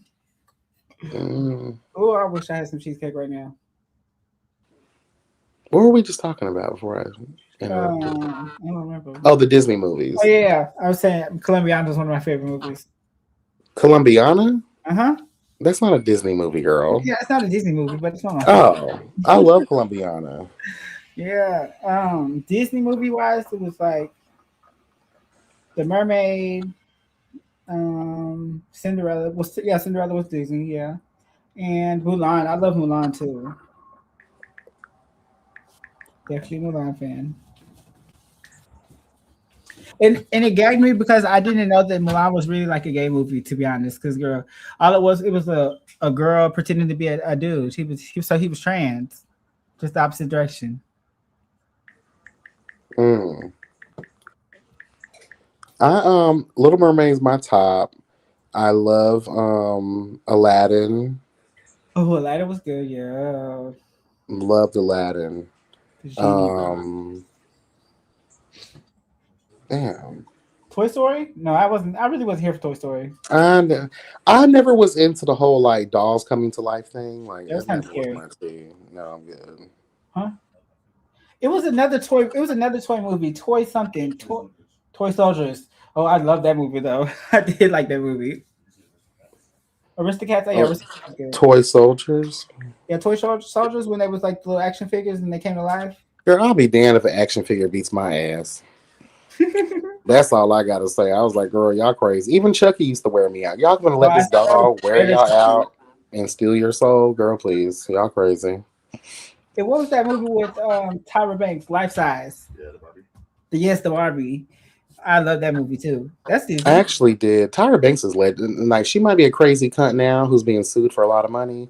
But oh yeah, that little ice cream bullshit she had going on. I ain't hear that. Yeah, she's being sued, honey. You know, she started some fancy ice cream shop a couple years ago. And apparently, like, she owes a lot of money for whatever. I don't really know the details. I just saw her on a little thing the other day. I was like, girl, and she's been clocked in like these places, like sporadically speaking like weird shit. So mama might have hit some angel dust, bitch, and lost her motherfucking mind, honey. I said, girl, but she's legendary cunt. Yeah, no, she was legendary cunt. Her and Naomi Campbell. Mm-hmm. I love Naomi. She gets a lot of hate, but I love Naomi. I love a bitch who tells you to your face how the fuck she feels about you, bitch. Girl, I love her. Now, is she a little bit too beholden to these white elitist rich bitches in the fashion industry? Yes, she is.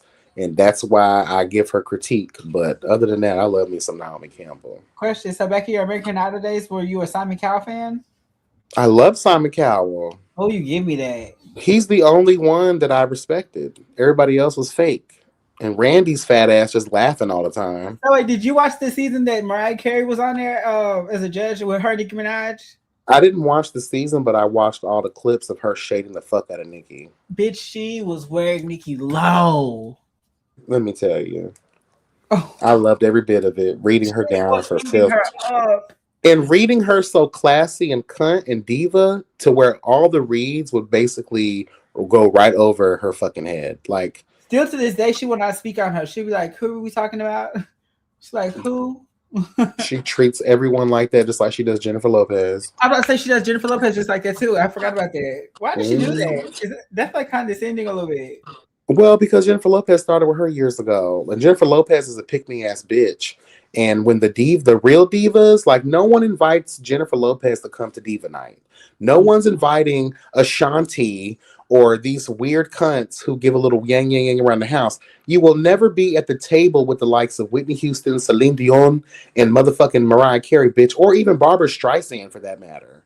Like, these girls really think that they can sit at the table. Girl, you cannot. You're not here with Aretha. You're not going to be here with the legendary girls, period.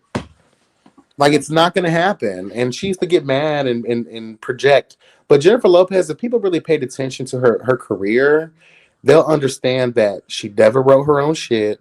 Her vocals are flat and trash. She was mad the Selena movie, they didn't want to let her use. She wanted to use her vocals to do the song runs. They said, no, bitch, be lucky you're even here. We're going to use our fallen daughter's vocals to do her own shit. You're just going to lip sync these bitches. On top of that, she never gave her just due respect to Keenan and Ivory Wayans for giving her fucking start as a fly girl on In Living Color back in the day. Every fucking time J-Lo gets an award, she never acknowledges them. If it wasn't for Keenan Ivory Wayans and his brother, you wouldn't even exist. So that's another reason I can't stand her. And she's a fucking bitch. Like, I can't stand her. She's such a fucking cunt and not in a good way. She's a horrible individual. Bitch, you know, ran through all these. She played the maid. Fuck her movies too. Fuck her movies too. Shit. Oh my God. Enough when she got beat up. That was good. Because she got beat up. I'm just playing. No, that was a good movie. Oh, I used to love this movie called Fear with Reese Witherspoon and Mark Wahlberg. Have you ever seen it? That sounds familiar. I was a big Reese Witherspoon fan. And Alyssa Moreno, the girl from Charmed. Oh, Alyssa Milano, yeah. Alyssa Milano, yes, it was such a good movie. Oh, I love it. It's called Fear. What's up, Bando? Thank y'all for the birthday wishes. I appreciate y'all. Yes, happy birthday. Yeah, I used to love me some Mark Wahlberg back in the day until I realized he was a racist piece of shit. Don't tell me that. Girl, yeah, girl. These are all Trump supporters. Or even what's that guy's name? Oh my God. The guy who played Peter Quill in Guardians of the Galaxy. He's racist too? Girl, he joined ICE. Oh, I know that. Girl, these people are out here showing their colors. I'm like, damn, bitch. I can't fuck with y'all. I cannot fuck with y'all. Thank you. Look, they're saying no, don't say Mark is racist. Mark is racist? Girl, I know that. Yeah, 38. She's 38, y'all. Yeah, I cannot, honey. I was like, oh, girl, these bitches are showing. And someone else joined. Oh, Dean Cain, the guy who played in Lois and Clark back in the day. Mm-hmm. Did you watch Charmed? Matter of fact, yeah, that's my favorite. That's my top favorite show. Oh yeah, I can go through the list of which I watched them all. I've seen every. I probably have. And then being mermaids, superheroes, everything. Girl, I probably rewatched all of those seasons multiple times over in my lifetime. So was you a Prue fan? I loved Prue. Okay, me too. I loved Prue, but I wasn't mad at Rose McGowan either playing Paige. Like, it was cute to me. I wasn't mad at it. It was different. I wasn't mad at it either because I felt like they needed a shift. They needed something different at the time. Because I think I kind of got bored of the mean girl antics of Prue. No shade. I did kind of get bored towards the end. I was like, okay, girl. I love me some Prue. I love the dynamic. And I even love the show because the creator, Constance M. Berg, actually created these sisters based on her actual sisters. Oh, I know that. So it's, I love a good emotional moment and something that tethers the creator to actual substance. So I really fell in love with it for that. But I hated the remake. I hated it, girl. Hated it. I watched it out of obligation. Me too, bitch. And I hated every moment of it, girl. But I was like, y'all finally got some black girls that y'all could do it with, and y'all really want to do it like this? Girl, the fuck is it was a hot mess. But Julie Plec, she's the bitch that was the EP of Vampire Diaries. Oh, really? And that racist ass bitch. And you did well with Vampire Diaries, but that doesn't mean you're going to do well with the Charmed reboot situation. Oh, no, they did a horrible So she just really sucked. And I don't think that she was in it to win it anyway, because I think they canceled it after, season 2 or some shit? Yeah. So those girls were done. I wouldn't be mad if they did a reboot. If they did like a movie, if Charmed had a movie, I wouldn't be mad at it. But they would just need to put the right girls. So they would need to reboot it in the right way. They have a comic book series, right? I didn't know that. Bitch, I used to have the Book of Shadows, though. My mama got it for me on my 13th birthday, I think. They could, if they wanted to, they could bring those comic books to life by way of a television series and bring it back all together. Just although, Shannon Doherty, may she rest in peace, she passed away last year. She lost her battle with cancer. Alyssa Milano is a cunt nobody likes anymore. Holly Mary Combs, who played Piper, she's old and fat now. Yes. Brian Cross, who played Leo, he looks like he's been through hell and high water. Yeah. So I would like to see them in a more mature capacity, kind of how we got to see being the Brands and elders, their or mother. seeing them as ghosts. Yeah, that'd be cute. Yeah, or even coming in as mentors here and there. Mm-hmm. But I would really enjoy a really well done version of a Charmed television series based on the comic books. Or maybe even going from the children's perspective, because I thought that was a good idea. I really felt like that's where they was gonna go when they did the reboot. And they should have. Yeah, because you could have just went with the kids and then had them be mentors or something like that. That's the thing about it is though, they weren't done yet. That's what I was saying though. They were still young. What we could have done is followed them raising their kids and battling demons in their new life and raising their kids on how to battle demons. There were so many different avenues they could have went down to make it longer. What made them stop? I forgot. Aaron Spelling. Tori Spelling's dad. Okay, yeah. He was the one who basically funded all this shit for that show. He passed away. When he passed away, a lot of the show went downhill. They lost a lot of funding. They lost a lot of viewership. That's why they were reaching. And I love the show, but those last 2 seasons were horrible. Yeah, I can see the shift. I can see the change. Definitely. And they had to be cheaper with the budget. There was a lot of infighting. Apparently, Alyssa Milano was a whore, and she wanted to fuck all the niggas on the scene, girl. Oh, this one, she was she had the husband Cole, and he was okay. Yeah, they had a lot going on behind the scenes with that. There was a lot of drama behind the scenes, girl. And I don't know, Holly Mary has a podcast where she has a lot of them on, and they actually do talk about a lot of the stuff. What? Yeah, it's called Forever Charmed or something like that podcast. I have to look into it. Yeah, I'd be seeing clips on TikTok, and they be talking about during what they were feeling and what was really going on during that time period. There's a lot of drama, girl, a lot of drama. But that's my all-time favorite show. Mine's Charmed. Love Charmed. They have really good comic books too. I need to get them again. I had a couple of them when I was younger. That show I think it came in 98. Yeah, it started in 98 and then went all the way to 2005, 10. 2005, 2006 actually. Mm-hmm. Yeah. Girl, Shannon had gotten old. She started looking old too. But yeah, that was the cancer. Yeah, but no, the other girl, not Prue. Listen, wait, no, Holly Mary Combs. Yeah, she done got really, really big. Girl, she was going through it. I was like, girl, what the hell happened to you? I know she had a bunch of kids and shit, but it used to piss me off because I liked Alyssa Milano, but I was like, girl, she needs active power. She needs active power. Give her something active, because girl, the premonition shit was just so boring to me. I was like, girl, when she that weak ass levitation. Yeah, I was gonna say when she started flying and shit, and she didn't really get cool to me until she got the demon powers from getting pregnant and stuff. That's when I was like, okay, girl, now you're working with something. Honey, that whole Cole arc was everything. Oh, it was that whole him becoming the source bitch, and that shit scared the fuck out of me. I'm not gonna lie, back in the day, that was scary. Then when they vanquished him and then he was banished to the wasteland and he got all those powers and came back even more powerful, then became the source again, girl. I was like, yes, girl, give us our things. You know who tried to imitate them though was the Witches of Eastwick. I did watch that. I hated it. Yeah, it wasn't good. But I felt like they was copying a lot of stuff from Charm. That's what it gave me.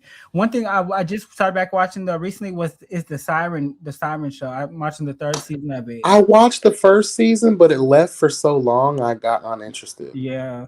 I watched the 1st season. I think I watched some of the 2nd season, but now I just started. That's with that mermaid, right? Yeah, with the mermaid. Yeah. Okay, yeah.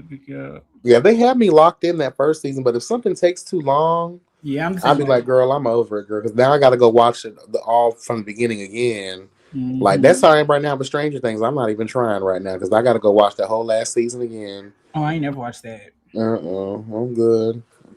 Is that a superpower show?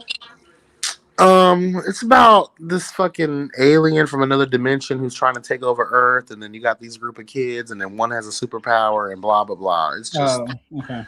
now one show you might like is The Witcher. The Witcher? I played the game. It's really good. Yeah, I played the game, I think. It's really good. I'm that last season it just came out. I have to get into that, but I've been watching the other ones over again just to get refreshed. But that's a really good show. If you like all that stuff, you'll love that show. I have to go look and see. I'm trying to think what other good shows like. It's very few shows. You watch anime? No, I don't. I've never been an anime fan. I was like, Castlevania is really good. There's It's only about so many shows that I can go back and watch over and over again. Like it's very few. Tom is one I can sit there and watch over and over again. Shit, that's really the only one I can think of that come to mind. Oh, you know what? The show was really good that a lot of people don't like, but I thought it was top tier shit. The Adventures of Sabrina on Netflix. Oh, bitch, I loved. Oh no, I did love that too. Oh, I was a big fan of it. That was so good. Yeah, I was. I was a Sabrina fan growing up though. Like I loved her. Yeah, me too. I was the cartoon and the live action. Yeah, anytime I could see her, I was a witch fan. I always want to be a witch. No shade. Yeah, amen. I think I might be a little witch. Huh. I love supernatural stuff. I always thought I was a mermaid too. That's why you always say I love the water. Yep. Yeah, I love Sabrina was really good. I really like that. The dark take on her was sickening. Yes. Because I always felt like the show, like well, both I guess shows really, it wasn't like dark enough for me, bitch. But when they came out with that Netflix version of it, I said, oh yeah, man, they ate. I was really happy with them. It was getting on my nerves. I was really happy when she summoned Hellfire to kill those ghost witches. Girl, the girls were shook. They were shook. If I said, "Girl, Sabrina's here, girl." They said the Witches of Eastwick was better with Cher, Michelle, and Susan. Which one was that? Was that the first season or the second season that they had them three on there? Because I think they had 2 seasons, I believe. Oh, I forgot there was an original one. Yeah. I didn't get into the original one. Girl, did you get into Birds of Prey, which was like Batman and what you call his daughter? No, I didn't. Oh, bitch, that was good too. That was on WB 33 back in the day. It was called Birds of Prey. It was when Batman and Catwoman had a daughter, and it was sickening. It was cute to me. I liked it. Child, they working on everything other than trying to masterfully put together a good Batman for once. Shit, fuck that girl. Give a Storm. Girl, please don't even get me started on that. I will have a conversation for the rest of the time. I really love Storm, bitch. She's sad.